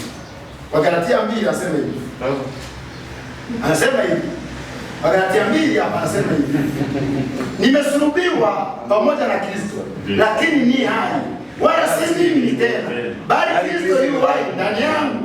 Na wewe ndio sasa mwili ninao katika imani ya mwana wa Mungu ambaye alinipenda akajitoa nafsi yake kwa ajili yangu. Sio wewe unaishi, ni Kristo ndo anaishi. Na Wakolosai 3:3.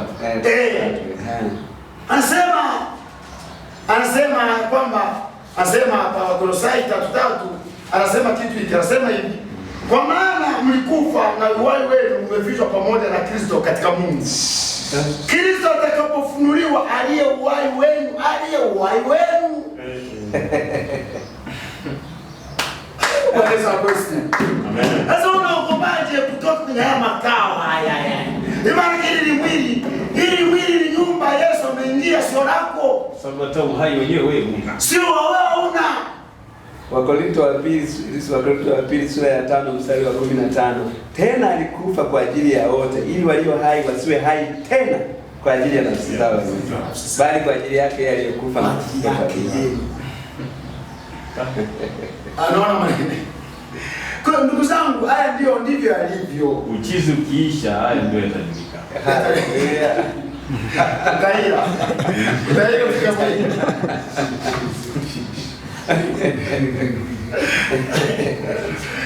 Wana Mungu, haya ndio ambayo tumekirimiwa sisi. Haya ndio maisha ya kwako. Imani yenu sikia. Hapa nirudie tena kitu kingine. Narudia tena mfano. Ni sawa sawa, labda ndugu yangu pale Apostle anakuja huku, mimi naenda kwake.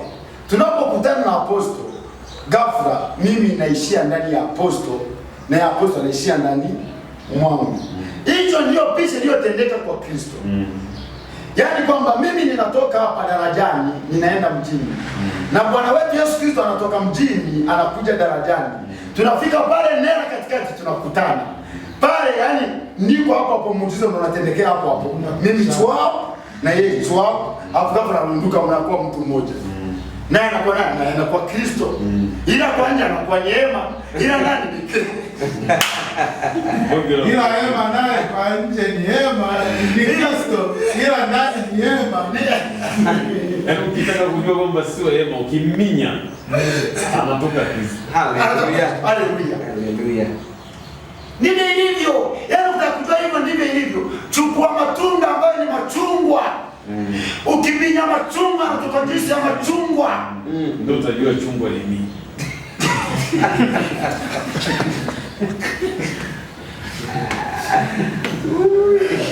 Machungwa sio chungwa. Ni chungwa kutoka Limao.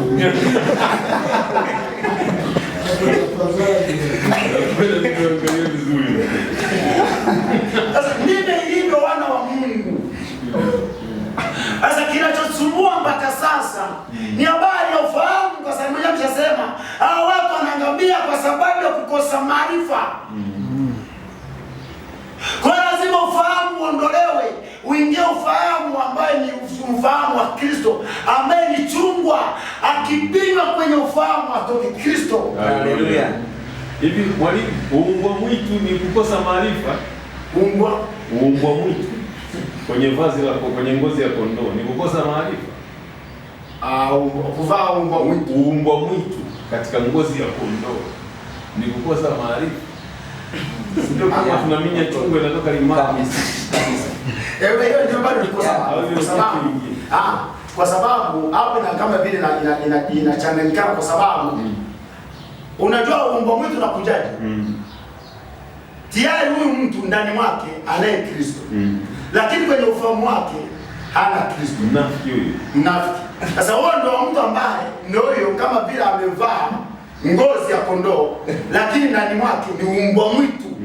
Kwa hiyo tunapozungumza kwamba kuna watu wengi ambao ni taifa la Mungu ambao tunasema ni kanisa ambao ndani mwao kweli wana Kristo lakini kwenye akili zao wanamkana. Kama ilivyotokea kwa wana wa Israeli, ni Mungu kwao lakini wanamkana. Wanamwabudu kwa midomo yao. Kwa midomo yao. Hawaamini ya kwamba akiingia kwenye nchi ile ya ahadi, yale majiko ambayo ni manene zaidi yangu na urefu wangu nilionao yalikuwa yanazidi mpaka kule kwenye anga huko. Hawaamini ya kwamba tukiingia kule huyo Mungu anaweza akatusaidia wakawapiga. Hawaamini.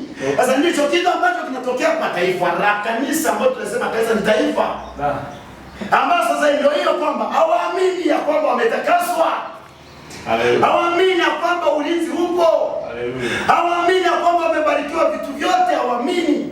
Ndio maana bado wanaomba toba tu. Toba. Hivi Yesu angekuwepo angekaa lockdown. Sio tu Paulo atapika. Hapo ngemuona. Lakini hata hivyo hata sisi pia tunamshukuru Mungu hata sisi. Wewe hapitaki tuingie karantini kabisa. Kabisa tuingie karantini. Serikali ikagoma. Kabisa na serikali ikagoma. Sisi kwa tumeshasema tuingie tu. Tuone kama Yesu anaweza akafia huko. Katika kitu ambacho nilipata siogopi. Mimi kwa nahisi labda nimechanganyikiwa.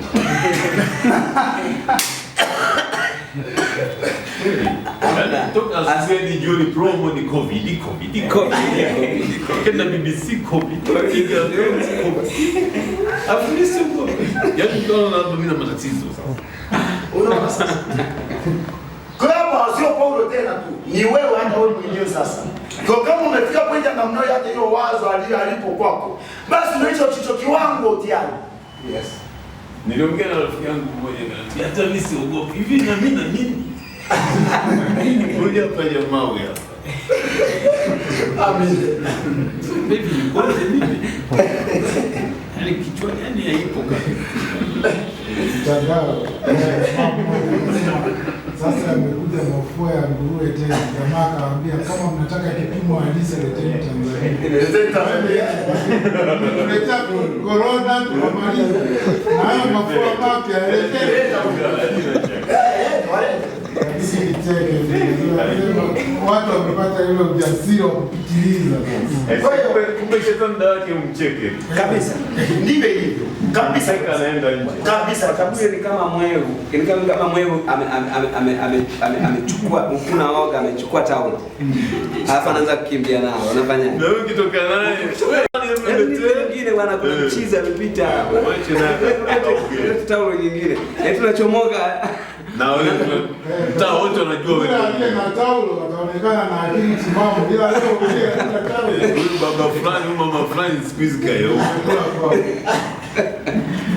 Wewe ita watu pole pole kuleteje. Kwamba fanyeni hata shuka, hata shuka. Kuna mchizi. Wanamaanisha Marekani sasa hivi wanakimbizana na corona. Manake corona ndio wamekuwa kama mtu mwenye akili. Wao ni wachini. Kabisa. Na angalia idadi wanaofukuzana naye, idadi ilivyo kubwa. Sikia, hicho anachozungumza hicho kwamba mcheke. Hiyo ndio tunazungumza hata kila siku. Habari hata ya mapepo haya. Sio sema kama mapepo hayapo, mapepo yapo. Kwa hiyo yakijitokeza yamelipuka. Enda anakurupuka hapa anakimbia, usimkimbize. Ukimkimbiza umeanzisha ligi mchezo. Au kamata Yaani unaanzisha ligi, yaani unaanzisha comedy. Yaani Lakini mwache useme huyu, hebu mwache. Enda hapo geti avuki. Hapo geti mlango geti avuki. Atajipinda kule atapiga vumbi hapa na rudi. sure. Lakini wewe jitangaze kumkimbiza uone. Mtamaliza mpaka Igoma mtafika mnakimbizana. Ibada itaisha.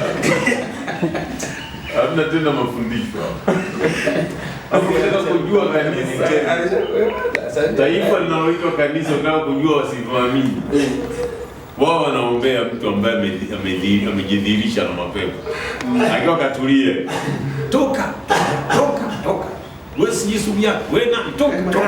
Makata. Toka wana dash. Wewe jini mbaya na dawa kanisa. Wewe Mungu toka. Sijibaba ya baba. Akifanya hivi. Wanaongeza. Tuko wengi. Hamtuwezi hapa. Akakatulia wanaomba poa tu. Akifanya Bwana cheza nao mimi nishaamua kuacha. Hiyo nisikemea nishaacha. Mwambie hebu kaa kama unaweza kusikiliza haya kutoka. Aliingia bila kelele, anataka atoke kwa hivi. Rafiki yangu mmoja akaenda mbali kidogo. Toka eti atutokeza. Akasema wewe unatutania. Hamna pepo alitoki kwa jina la Yesu. Wewe ni pepo gani? Kata fimbo. Alituma fimbo na. Mbia sasa, kaisha pona. Kwa sababu kama ni pepo alimvumiza. Kama alikuwa kwa asingesikia.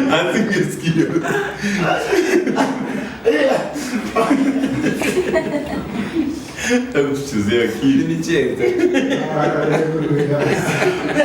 Leo bana kuna vitu vingine. Leo twende zaidi. Yaani mtu anakuja hapa anajifanya. Hiyo ndio kanisa taifa hilo ambalo tunazungumza taifa ambalo ni kanisa. Anakuja hapa anauma tumbo, tumwambie simama, sema siwezi kusimama. Siwezi kusimama. Ndio kwamba tumwe chukua fimbo uone. Mwashe mimi nitakuona kama atasimama hapo. Au itokee shoti ya umeme. Mtamkuta na ajali. Huwezi kusimama. Kuna vitu vingine yani kama maigizo kwenye taifa. Kuna vitu vingine tu yani si basi tu. Lakini kuna uchizi fulani ambao uko hapo. Mwingi sana. Alafu vitu vya kweli kama hivi vinaongelewa havipati nafasi huko. Ujinga ule ndio unapata nafasi. Ujinga kwa kuwa unaleta faida watu ndio wanataka. Anasema tunapokuwa tumebatizwa na Roho Mtakatifu ndipo tunajitambulisha pamoja na Kristo. Kama hivyo Roho Mtakatifu katika bahari ya Shamu kwao ulikuwa ni utambulisho pamoja na Kristo. Amen. Kwa hiyo ndivyo ilivyo kwamba sisi tunapokuwa tumebatizwa na Roho Mtakatifu, sisi huo ndio utambulisho wetu. Manake nini? Manake hatuna jitihada yoyote tena. Manake hao watu wakiwa ndani ya bahari ya Shamu hakuna jitihada yao yoyote iliyofanyika ili wapate kuvuka bahari ya Shamu. Hivyo ndivyo ilivyo. ya kwamba sisi tunapokuwa kisha kubatizwa na Roho Mtakatifu, lazima tufike, ndugu zangu, wana wa Mungu, tumuruhusu Roho Mtakatifu atuongoze, tuogelee wana wa Mungu. Haleluya. Huo ndio kutambulishwa pamoja na Kristo. Amen. Kuondoa kazi zetu zote kwenye ondoa. Nasikia, naomba niongeze kitu fulani. Ili kanisa ambalo tunasema ndio taifa, kuna vitu vingi ambavyo vimechanganywa hapa. Sikia nikuongezee kitu hiki cha muhimu sana. Tunapozungumza habari ya ubatizo wa Roho Mtakatifu, ubatizo wa Roho Mtakatifu, wameishia tu kwenye neno tu la kunena kwa lugha. Wanasema hapo umebatizwa na Roho Mtakatifu. Kumbe hata kunena kwa lugha waneni kwa lugha. Narudia tena, ni jambo la muhimu sana kabisa. Watu wanafikiri mtu akisikia neno kwa lugha, wanafikiri ubatizo wa Roho Mtakatifu ndio huo kunena kwa lugha. Kubatizwa kwa Roho Mtakatifu ni kujiachilia huru, yaani yeye akuongoze. Manake hauna nguvu tena ya kuweza kujiongoza. Yeye ndiye anayekuongoza. Huo ndio ubatizo wa Roho Mtakatifu. Ni sawasawa katika Ezekieli 37 anazungumzia habari ya maji ya kwamba yalifika kwenye viwiko, yakapanda kwenye magoti, yakaja kwenye kiuno, yakaja kwenye kifua, yakaja kwenye shingo. Maji yanapokuja kwenye shingo, huyu mtu kama vile anaanza kunyanyuliwa miguu. Anaanza kunyanyuliwa miguu. Yanapokuwa yamemfunika, sasa huyu mtu hana tena maamuzi ya kwake yeye mwenyewe. Anaanza kupelekwa kama jinsi yeye maji anavyotaka. Haleluya. Huo ndio ubatizo wa Roho Mtakatifu. Haleluya. Haleluya.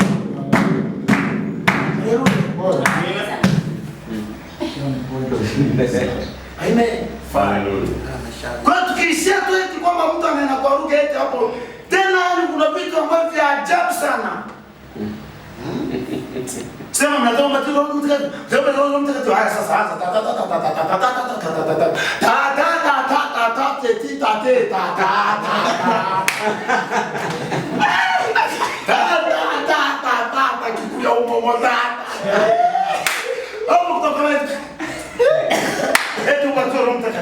hapo bado unatoka hapo bwana, wewe ni nguvu binafsi wewe mwenyewe tunaomba wapi.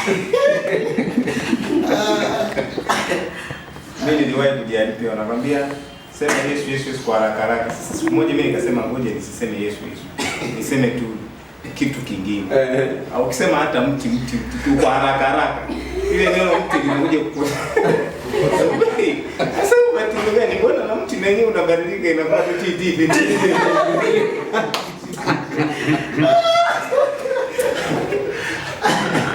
Kazi kwa ile lugha inabadilika tu kusema Yesu.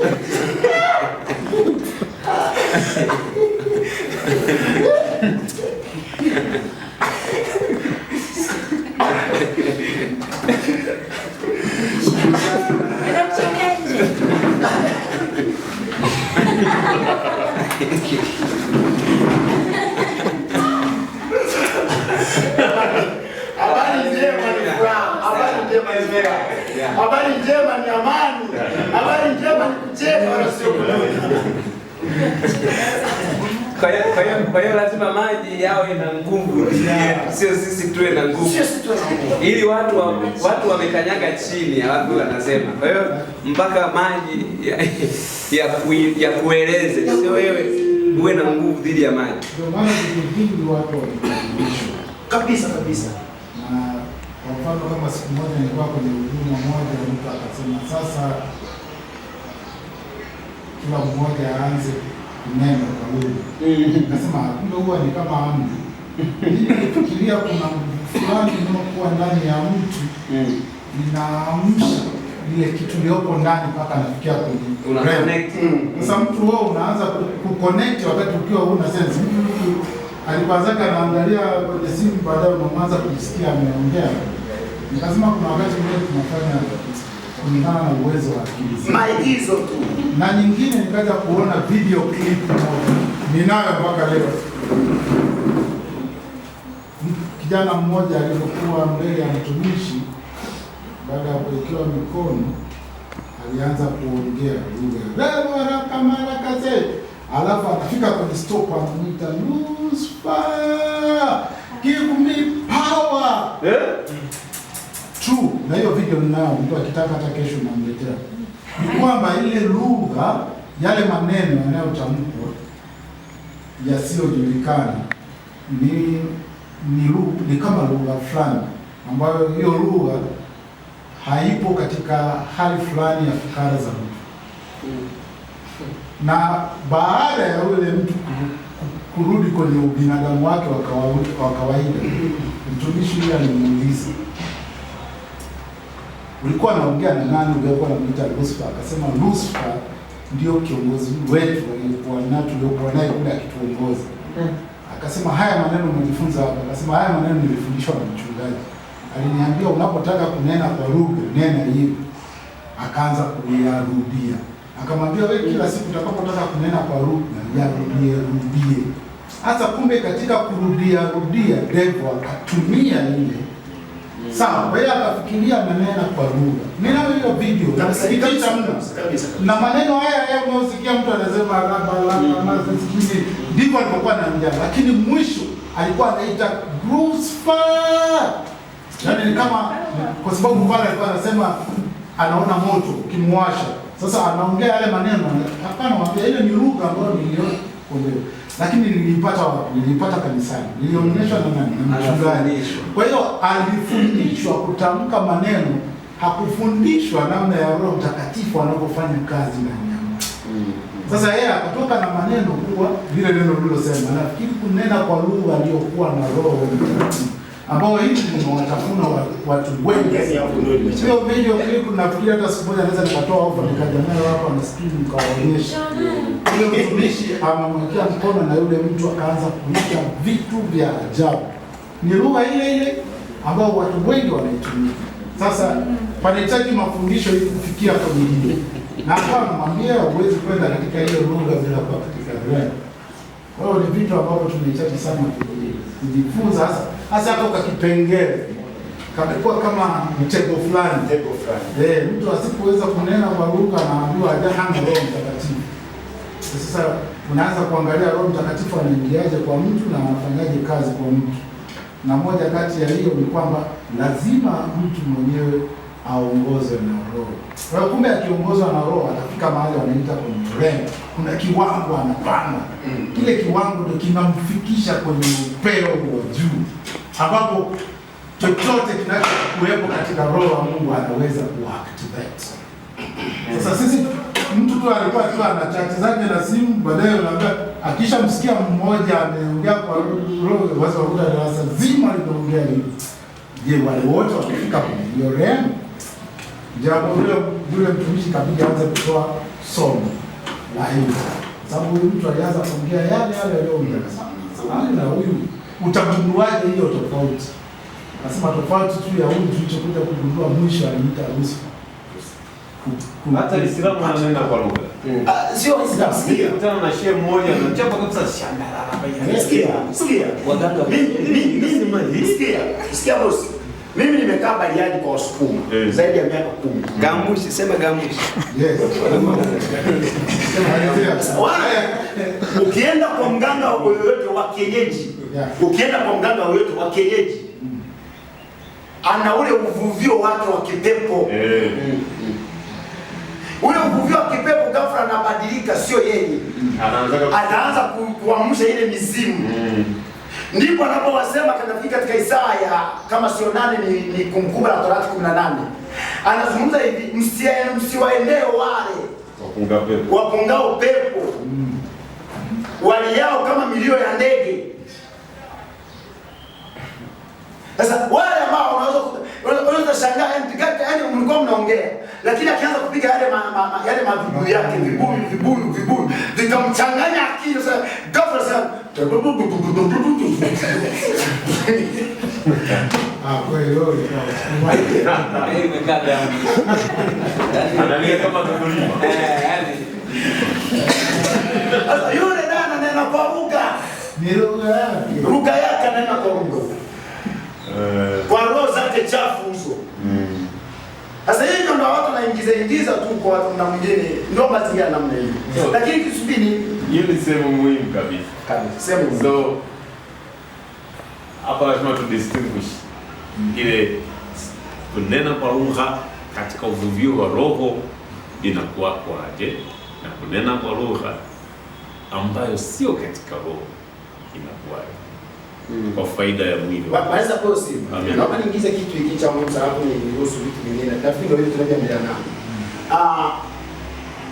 Mtu yoyote ukishasikia alikuwa kwenye maombi, sio hayo maombi ambayo watu tumezoea maombi. Alafu anatoka kwa anasema jamani, leo nimeomba. Huyo mtu hajaomba hata sekunde moja. Kwa sababu nimesema hivi, onjeni muone Bwana ni mwema. Na asema ni tamu kama sega la asali. Sasa nasema hakuna aliyeonja asali akataka kuacha. Isipokuwa tumbo livimbiwe au asali ishe. Sasa sikia tunachozungumza sasa. Hakuna mtu yoyote ambaye yupo kwenye uwepo wa Bwana ambaye akatumia masaa 2 matatu hapo anatoka unasema leo nimeomba. Kwanza tuweke tu sawa tu mwalimu. Hamnaga huduma ya maombi. Ni kweli. Sasa hii nataka niingize hata huko tunapokuwa kule. Mtu anayekuja anasema kwamba leo nimeomba. Kwanza yule mtu hajaomba kwa sababu gani? Kama kweli ulikuwa kwenye kumtafakari Mungu, maana yake tunazungumza maombi ni kumtafakari Mungu. Ukishaingia kwenye tafakari ya Mungu, kweli kabisa akili yako imeenda kwenye kumtafakari yeye Yesu Kristo. Naye ameshasema yatafakarini yaliyo juu na wale sio yaliyo chini. Ukatafakari. Mimi nakwambia hivi, hata masaa 8 kwako ni machache.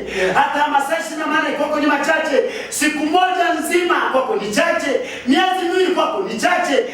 Muulize Musa, anasema akaingia katika ule mlima afu ghafla ukafunikwa, akaishia huko. Akaishia huko. Utaondoka kama mtu yule. Yaani ameishia huko. Ni sana mtu anakurupuka anasema leo nimetoa sadaka, leo yule hajatoa. Narudia tena. Sasa mtu anakuja anasema nimetoa leo nimetoa sadaka. Na ukisikia mtu yote anazungumza kitu hicho, huyo hajatoa, ametoa takataka. Kwa sababu gani? Sikia nikwambie hivi. Leta gari lako, leta nyumba yako, leta mke wako, leta mume wako, leta watoto wako. Toa kwa Mungu. Bado utoaji wako bado natamani ungeweza kumtolea Mungu. Jiweke mwenyewe kwenye kikapu. Jiweke. Maana yake ni 100%. Jiweke mwenyewe. Maana yake sasa hapo hakuna kwenda kusema nimetoa. Na yupo sasa bado. Na wenyewe bado. Kwa sababu mtu anazungumza maneno ya namna hiyo hajatoa. Anafanya maigizo mbele za Mungu, unaweza kutoa neno hapo kujisifu mbele za Mungu. Anasema unaweza kujisifu, unaweza kujisifu nini? Ndio maana hamna sadaka inayouma. Hamna. Toa inayouma kama Ibrahim. Nasikia bado dunia. Unatamani. Sema hata kile kitu ningeweza kutoa baba, ningeweza kutoa. Soma Mambo ya Nyakati 1:19 anayozungumza kina Daudi. Na hizi zilikuwa ni pesa, wanatoa pesa kwa kipindi kile. Wasio utasikia talanta 10,000, si talanta ngapi. Kwa nini nilikuwa napiga ile hesabu ya talanta? Talanta moja ni kama 5,000. Sasa hii Biblia imetafsiriwa mwaka 52 na hiyo isoma hii ambayo inazungumza talanta. Talanta moja sana shilingi 5,000. Sasa kuweka kipindi kile cha kina Ibrahim ilikuwa ni milioni ngapi?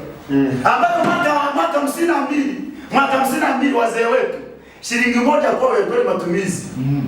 Shilingi moja ni bajeti ya mwezi. Je, 5,000 inakuwaje? Hesabu ya Daudi aliyoacha kwa ajili ya hekalu. Haraka ilikuwa ni $100 za kutosha. $100 za kutosha. Basi ya leo. Sasa huko kurupuka sema mimi nimetoa. Umetoa nini? Hapo ndio kwa tuambia hapo. Unakuwa mzee wa kurupuka.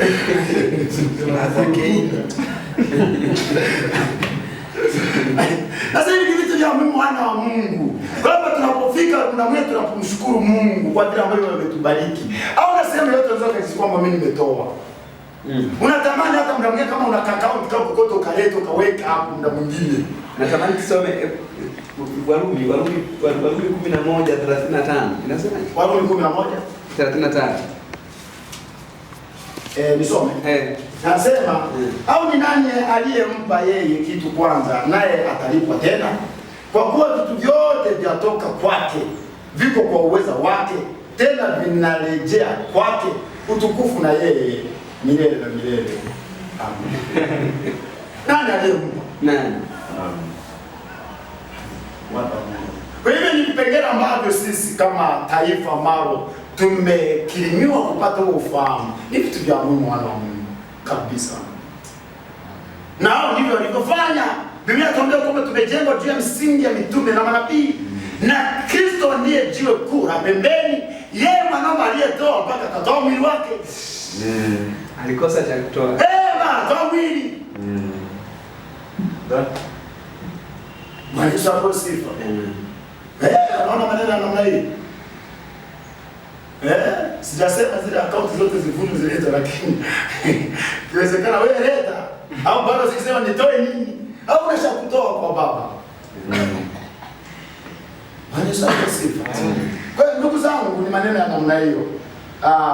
Lakini pia labda niruhusu kama kuna swali kama lipo, lakini kama alipo la kuongeza kwa yale ambayo tunaweza kuzungumza, karibu hapa ni darasani tunajifunza. Kama lipo ambalo limeingia kwako hizo kwa ajili umeliona limeingia katika mfumo fulani, pata kuwashirikisha, kutushirikisha, ni mazingira tunashirikishana sote wana wa Mungu. Kwa kama kitu ambacho unaona kimeingia ndani mwako natamani kutushirikisha, karibu. Lakini inawezekana hapo una swali, kuna sehemu fulani hujaelewa, karibu hapo kuna watumishi wa Mungu. Karibu sana. Sote ni watumishi wa Mungu, sio kama sote ni watumishi wa Mungu. Si ndivyo uwezo? Sasa hivi. Karibu. Karibu watumishi. Ameniacha hoi ile.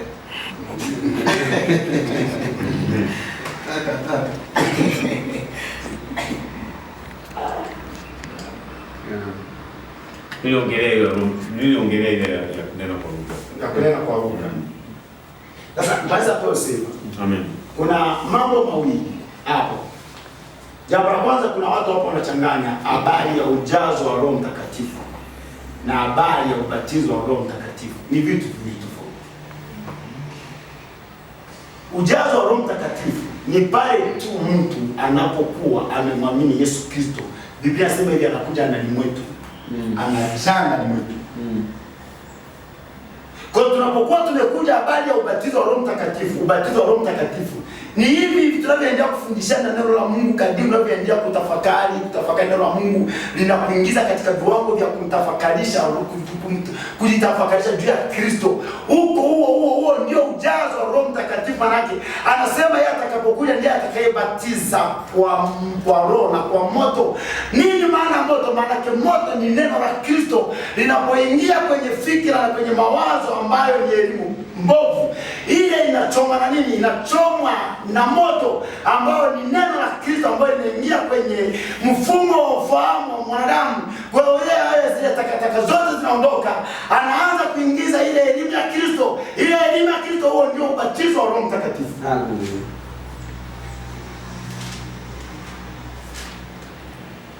Sasa vile ni vipawa, zile ni karama tu zile. Yeye anasema anafanya kama apendavyo, sio kama upendavyo. Ni yeye Roho kama apendavyo, sio kama wewe upendavyo. Kama alivyowajalia, kutamka. Kwa hiyo ni yeye anayewajalia kutamka. Hapo ni sawa. Kuna kunena kwa lugha kama kipawa, karama, lakini kuna kunena kwa lugha kama kwa watu wote. Kuna kunena kwa ziko mbili. Ndio. Kuna kunena kwa lugha kweli kama kipawa. Ni kama tu leo ambapo tunaweza kuona kama ambavyo wamezungumza. Unajua mtu yote ambaye ameshamwamini Yesu anaye Roho Mtakatifu. Sasa swala la kuongea ni kama kila mtu ambavyo ana sauti. Sasa inategemea na kuna waongeaji sana. Unaweza ukafundisha, yaani kama tuseme labda kwenye kufundisha, unaweza ukafundisha kutokana na notes ulizokuja nazo. Lakini katikati ya kufundisha unaweza kukaje kabisa kipande kutoka kwa Mungu ukakileta katikati ya mafundisho. Hiki hawezi kulinganisha na ile ambayo ulikuja na notes yako. Kabisa. Inakuwa tofauti. Na kuna wakati unaweza kuja na notes zako zikakataa, Mungu akaja na kitu kingine kabisa. Sasa kuna baadhi ya madhehebu ambayo hawaneni kwa lugha. Tunawajua wao. Sawa. Tunawajua wao. Wao wamejifichia hapo, wanasema hii sio kwa ajili ya watu wote. Wakihusianisha na karama, wanasema je, wote walipewa huduma ya kuponya wagonjwa? Je, wote ni manabii? Je, wote wananena kwa lugha? Wanaiunganisha pale kwamba kuna watu wachache tu ambao wamepewa kunena kwa lugha, sio wote. Hiyo yenyewe ni kitu cha kuangalia. Kuna madhehebu hawaneni kwa lugha kabisa na wanasema Yesu na wameokoka wanasema. Unajua tunasema hivi mtumishi, kwenye hicho tunachozungumza. Ndio nilikuwa nasema kwa ajili ya mwili wa Kristo hapo tujaribu kuiweka. Unachozungumza kiko hivi hapo. Mungu akulazimishi wewe kunena kwa lugha. Asante. Wewe mtazamo wako ulionao juu ya hiyo karama ya kunena kwa lugha ndani mwako unaichukulia. Kwa yale matamanio, kwa sababu nimesema hivi, tunapokea roho kwa imani. Zitakeni karama zilizo kuu. Yaani tunampokea roho kwa imani, vile vile kama tulivyompokea Kristo kwa imani. Tumempokea Kristo kwa imani baada ya kusikia habari za Kristo. Ndio. Tukampokea Kristo. Hivyo baada ya kuwa tumefundishwa habari ya Roho Mtakatifu yeye ni nani. Hivyo kadiri ulivyofundishwa ukaelewa, kile ulichokielewa ndani mwako kikaumbika. Hicho ndicho utakachoenda kupokea. Kwa hiyo tunapokea vitu kwa imani. Kwa hiyo ndani mwako ulivyofundishwa habari ya Roho Mtakatifu kwako ni nani. Kwa kile ambacho ndani mwako kinakusukuma ambacho umekisikia kikakuvutia juu ya Roho Mtakatifu, kikaumbika kwenye ufahamu wako habari za Roho Mtakatifu, hicho chochote tunachotembea nacho. Sawa. Asante. Kunena kwa lugha kupo. Ndio. Kunena kwa lugha kupo. Kupo kabisa. Kupo real na kupo fake. Kabisa. Hiyo kabisa. Je, kwa Mkristo alimwamini Yesu, kunena kwa lugha ni muhimu? Na kuna faida gani? Kwa mujibu wa Biblia, Paulo anasema ni muhimu. Kuna faida zake. Kabisa. Anasema ni muhimu. Unajifaidisha mwenyewe unayenena. Kwa sababu unaongea mambo ambayo hata akili yako unaongea mambo ya sirini kabisa. Roho Mtakatifu anaongea na roho wako na anaongea kupitia roho yako. Roho Mtakatifu anaomba yale ambayo wewe huyafahamu. Unaona sasa? Tuongeze kitu hapo, mtumishi wa Mungu. Maana kitu cha muhimu sana. Utatambuaje kwamba unajua kuna kunena kwa akili zako, kuna kunena kwa Roho Mtakatifu. Sasa asilimia kubwa watu wananena kwa akili zao, wanafikiri wananena kwa Roho Mtakatifu. Akili yako inachoka, ila Roho Mtakatifu achoki. Kwa ukisikia mtu yote ameingia kwenye kunena kwa lugha, alafu ghafla anasema anachomoka kule, kama tunazungumza kwamba anazungumza, anasema bwana leo nimenena kabisa, mimi leo nimeomba, yule alikuwa ni akili zake tu. Kwa hiyo hicho ni kipimo cha kwanza. Mtu anatokea anasema hapa kuna mtu ana dhambi, anatakiwa tubu. Alafu anasema anakuwa unabii. Hizi hizo aluna sana. Anatembea amebeba kiti. Hivi bwana tasema tumekesha yao, bado sipo ndio kwenye mikesha yao ya usiku. Ukomenta taondoka. Cheki. Bwana sema. Bwana sema. Hapa tayari kuna mzinzi hapa. Hapa kuna mzinzi. Bwana amesema. Huyo bwana yake. Na usipotubu unaangamizwa. Bwana amesema. Ninje kwenye mkesha wote ukikuta hivi vitu vya namna hiyo. Sio anapelekwa pembeni. Unaosema jamani sisi wenyewe. Unasemea pembeni. Sikia mwisho wa mtumishi. Na hii kunena kwa lugha sisi wengine tunakuja sana. Unaogopa? Kuna jamaa mmoja wakati tulikuwa na group ya Youth for Christ. Naifahamu group mashuhuri sana katika East Africa hadi America. Yeah. Tulikuwa tukifanya mikesha. Katika ile mikesha mpaka kiongozi wetu alikuwa anaweka rekoda. Kwa hiyo kulikuwa na mama mmoja, yeye ndio kama mfasiri, na kulikuwa kuna baba mmoja, yeye ndio akisha kwa kwenye level kule, kwa kwenye maombi akianza kunena, basi tafsiri anakuwepo na rekoda inawekwa, rekoda zile tafsiri alikuwa anaita school kipindi hicho. Kwa hiyo unabii unarekodiwa na matokeo na mtafsiri anakuwepo. Kitu nasema kwa nini tumepigwa. Kuna vijana ambao wameacha, walikuwa wanataka kuingia form 6, waliacha shule kwa ajili ya huduma. Na wengine walikuwa form 4. Yaani ni kitu cha kusikitisha kwa sababu nabii ulipokuja ni kwamba elimu ya dunia haitawafikisha mahali. Kwa hiyo tumeona safari ya kwenda Amerika, kwa hiyo wanatakiwa wakatoe huduma huko. Na wale waliacha, ilikuwa ni kipindi cha mitihani miezi ya kipindi cha mitihani miezi ya 6. Tuliondoka na hiyo grupu ya watu 30 kwenda Nairobi. Watu hawakujali mitihani, watu hawakujali kazi. Na tumekaa Nairobi muda wa miezi 6. Sawa? Mpaka ile grupu kila mmoja alitawanyika kivyake. Lakini kumbe Nairobi kulikuwa kuna constant ya watu wanaotoka Amerika, tukawa nao pale. Ilipoisha wenyewe wakatawanyika kurudi kwao, lakini sisi tukakosa direction. Wengi wakapoteza kazi, wengi wakapoteza shule, wengine walikuwa form 4, wengine form 6, wakaambiwa hii ni elimu ya duniani kwa sababu unabii umetoka. Mambo ya kusikitisha, wako hapa mjini, wengine wanauza vyuma, wengine mdada mmoja nimeona siku hizi yuko kwenye duka moja anauza vifaa vya sport. Na siku ya kwanza tuliona naye alilia machozi. Akasema light, ningejua kuwa yule aliyekuwa akiongea sio roho wa Mungu, isingekuwa mtumishi. Unaona watu walipokuja. Yaani mimi na ushahidi mzuri sana juu ya hiyo. Kwa hiyo mtu ana mpaka tukawa tunawekewa rekoda na ushahidi.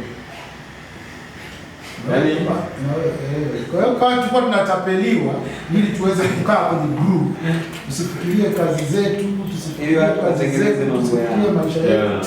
Kumbe wao wameshapewa pesa na kuwakilisha Youth for Christ Tanzania kwenda Nairobi, Kenya, wameshalipwa. Wanataka watu wengi. Wanataka watu wengi ambao tutaongea nao kwenda.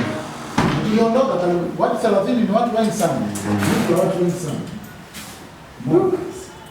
Lakini sasa ndio maana anasema ni kweli kabisa kuna wanaosababisha kama wananena kwa lugha kuwa confuse watu, ili kwa sababu watu wanamuogopa Mungu na wanaogopa Roho Mtakatifu wanapofanya kazi, watumie hiyo njia ya kuwarubuni wale wenye uelewa dhaifu, kuwaweka katika hali yao wanaoitaka. Lakini tunashukuru Mungu, yule mmoja wapo yule Karongola alishia tena pamoja na Tony amefungwa maisha baada ya kule. Kwa hiyo bwana amempiga. Hapana. Wale watu walikuwa ni matapeli 100% ndio walioenda kuiba Arusha, kama mliwahi kusikia benki kuu pale. Benki ya Arusha ilikuwa na Ulisikia habari ya watu. Yeah. Mwenyekiti mambo gani? 87 Sio sina kitu. wakati wote tuna Youth for Christ yote tumekaa mpaka 90 na kitu, kuna 97. Hiyo benki imepigwa, unauza pigwa benki au? Baada nakumbuka kuna siku risasi zilifunguliwa benki tuko darasani. Arusha walikuwa wakenda tunaongea. Wako ndani walifungwa miaka 30 kila mmoja. Pamoja na Tobi Oyela. Tobi Oyela alikuwa anakaa hapo Mbatini. tumekaa nao miezi 6 Nairobi. Watu waliacha kazi, watu waliacha shule, walifanya nini, lakini mwanzoni wakati tukiwa kwenye group kama hivi, zilikuwa zinanenwa kwa lugha na zinawekwa tape, tunaonyeshwa. Watu wametengeneza deal. Huyo Kilongola huyo alikuwa anafanya na bendi ya Simba wa Nyika, akaokoka. Huyo Toby Oyere alikuwa anafanya NMB bendi hapo. Alafu baadaye akaokoka. Naye akaingia kwenye hiyo tu. Sasa angalia hiyo mission. Kwa hiyo watu waliogopa ule yale yaliyonenwa kama ni unabii ambao utakwenda kuwafikia group. Kwa hiyo watu wakawa wamepata picha kubwa, maono makubwa, kutegemea result nzuri, lakini matokeo yake ndio ilivyoishia. Sasa hebu angalia kwa jamaa unabii wao unapingana sana na Mungu. Mungu anasema mshike sana elimu, usimwache ende sana. Unabii wao unaambia achana na shule, uende Amerika. Sasa kwa Amerika unaenda kuongea lugha gani? Sasa unataka papers, mtafanyaje mipango kwenye karatasi? Na hiyo siku tutakuja hapa nauza machuma hapa mjini. Kamleta hapo. Form 6 hakumaliza. Yuko anauza machuma scrap. Hapo mtumishi anapozungumza na penyewe pa muhimu sana kwa sababu kuna mambo mengi pia hapo watumishi wametumia vibaya sentensi ya ndani. Kwa sababu anasema mshike sana elimu kwa maana ndiyo uzima wa uzima. Usimwache ende zake kwa maana yeye ndiyo uzima wa elimu, sio uzima wa uzima. Elimu anasema hapo ni Yesu. Bible is all about Jesus. Hapo sio kama madarasa. Mbona kuna watu madaktari wa meno wanakula pipi?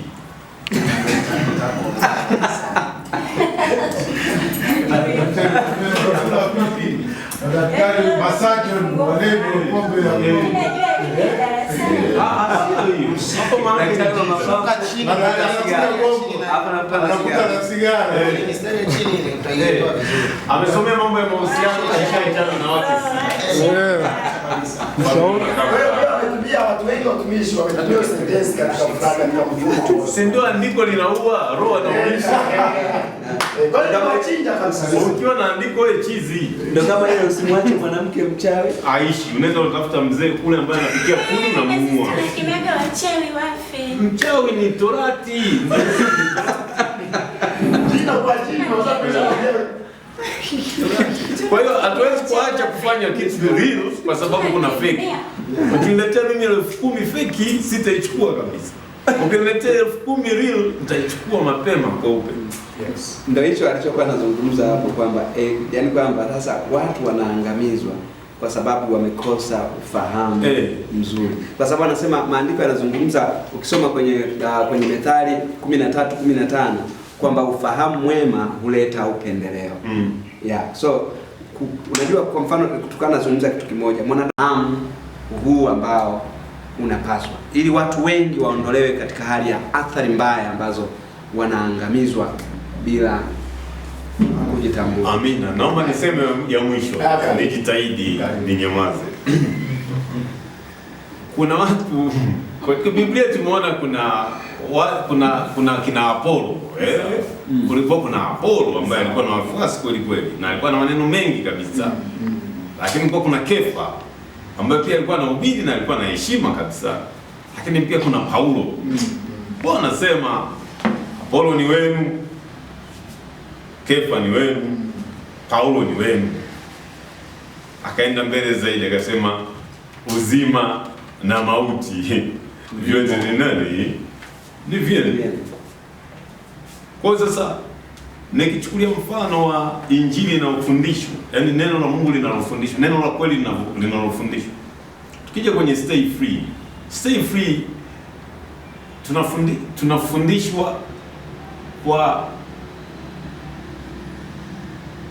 tunafundishwa kwa aina ile ya Paulo, full kabisa, ile kitu akijaachwa pembeni.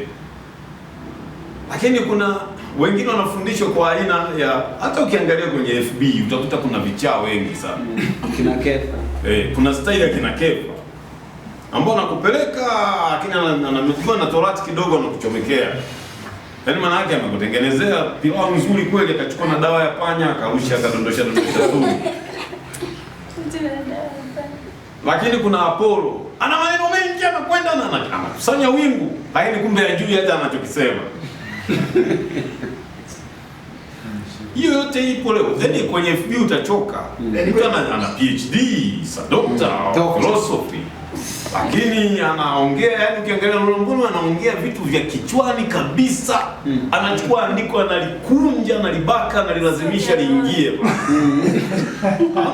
Haendi kwa muktadha, yani analazimisha ili point yake iingie. Sasa unaingiza gia gari sio auto unaingiza gia bila clutch. So Albion, asante. Albion. So we have to stay free. Mimi nakwambia we have to stay free. Ukiwa free unakuwa free. Mimi kuna rafiki zangu ambao nawajua. Walikuwa of course wana. Yaani hata na wenyewe wamechanganyikiwa yani. Akija Mwakasege amedaka. Akija yule nani mzungu wa Arusha yule ambaye ana jina lile la Kimasai Egon amedaka. Mzee wa mafuta. Akija nani amedaka. Amekuja nani amedaka. Sasa ukimwangalia ndiye mwenyewe anakuwa kama haeleweki. Nani yuko mfundi wa pilau? Yaani chanyato yani anatetemeka. Sasa na mkianza kubishana mtabishana. Lakini walipo stay free. Leo wana vitambi wanene wanacheka.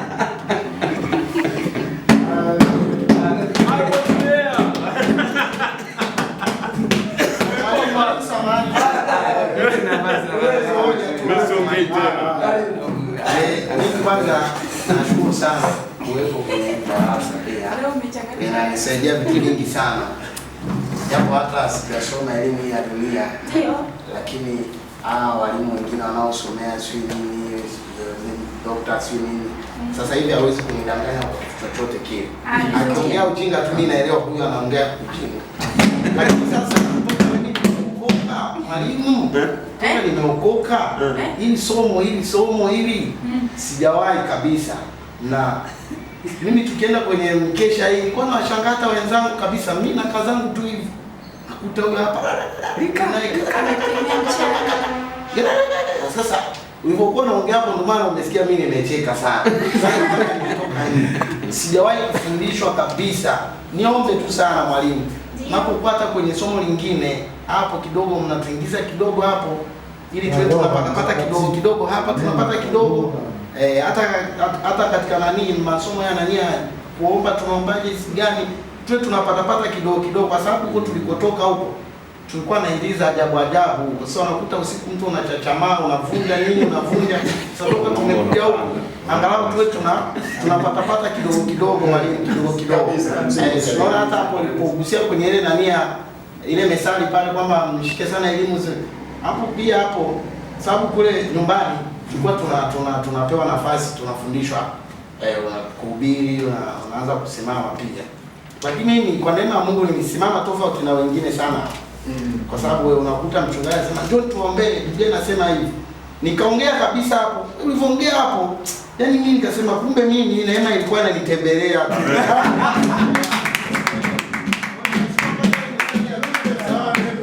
Ule elimu anasema sio elimu hii, uende wapi? Ile elimu ni Yesu. Hiyo ndio mnakusaidia kidogo tuna asante sana mtoto wa mchungaji.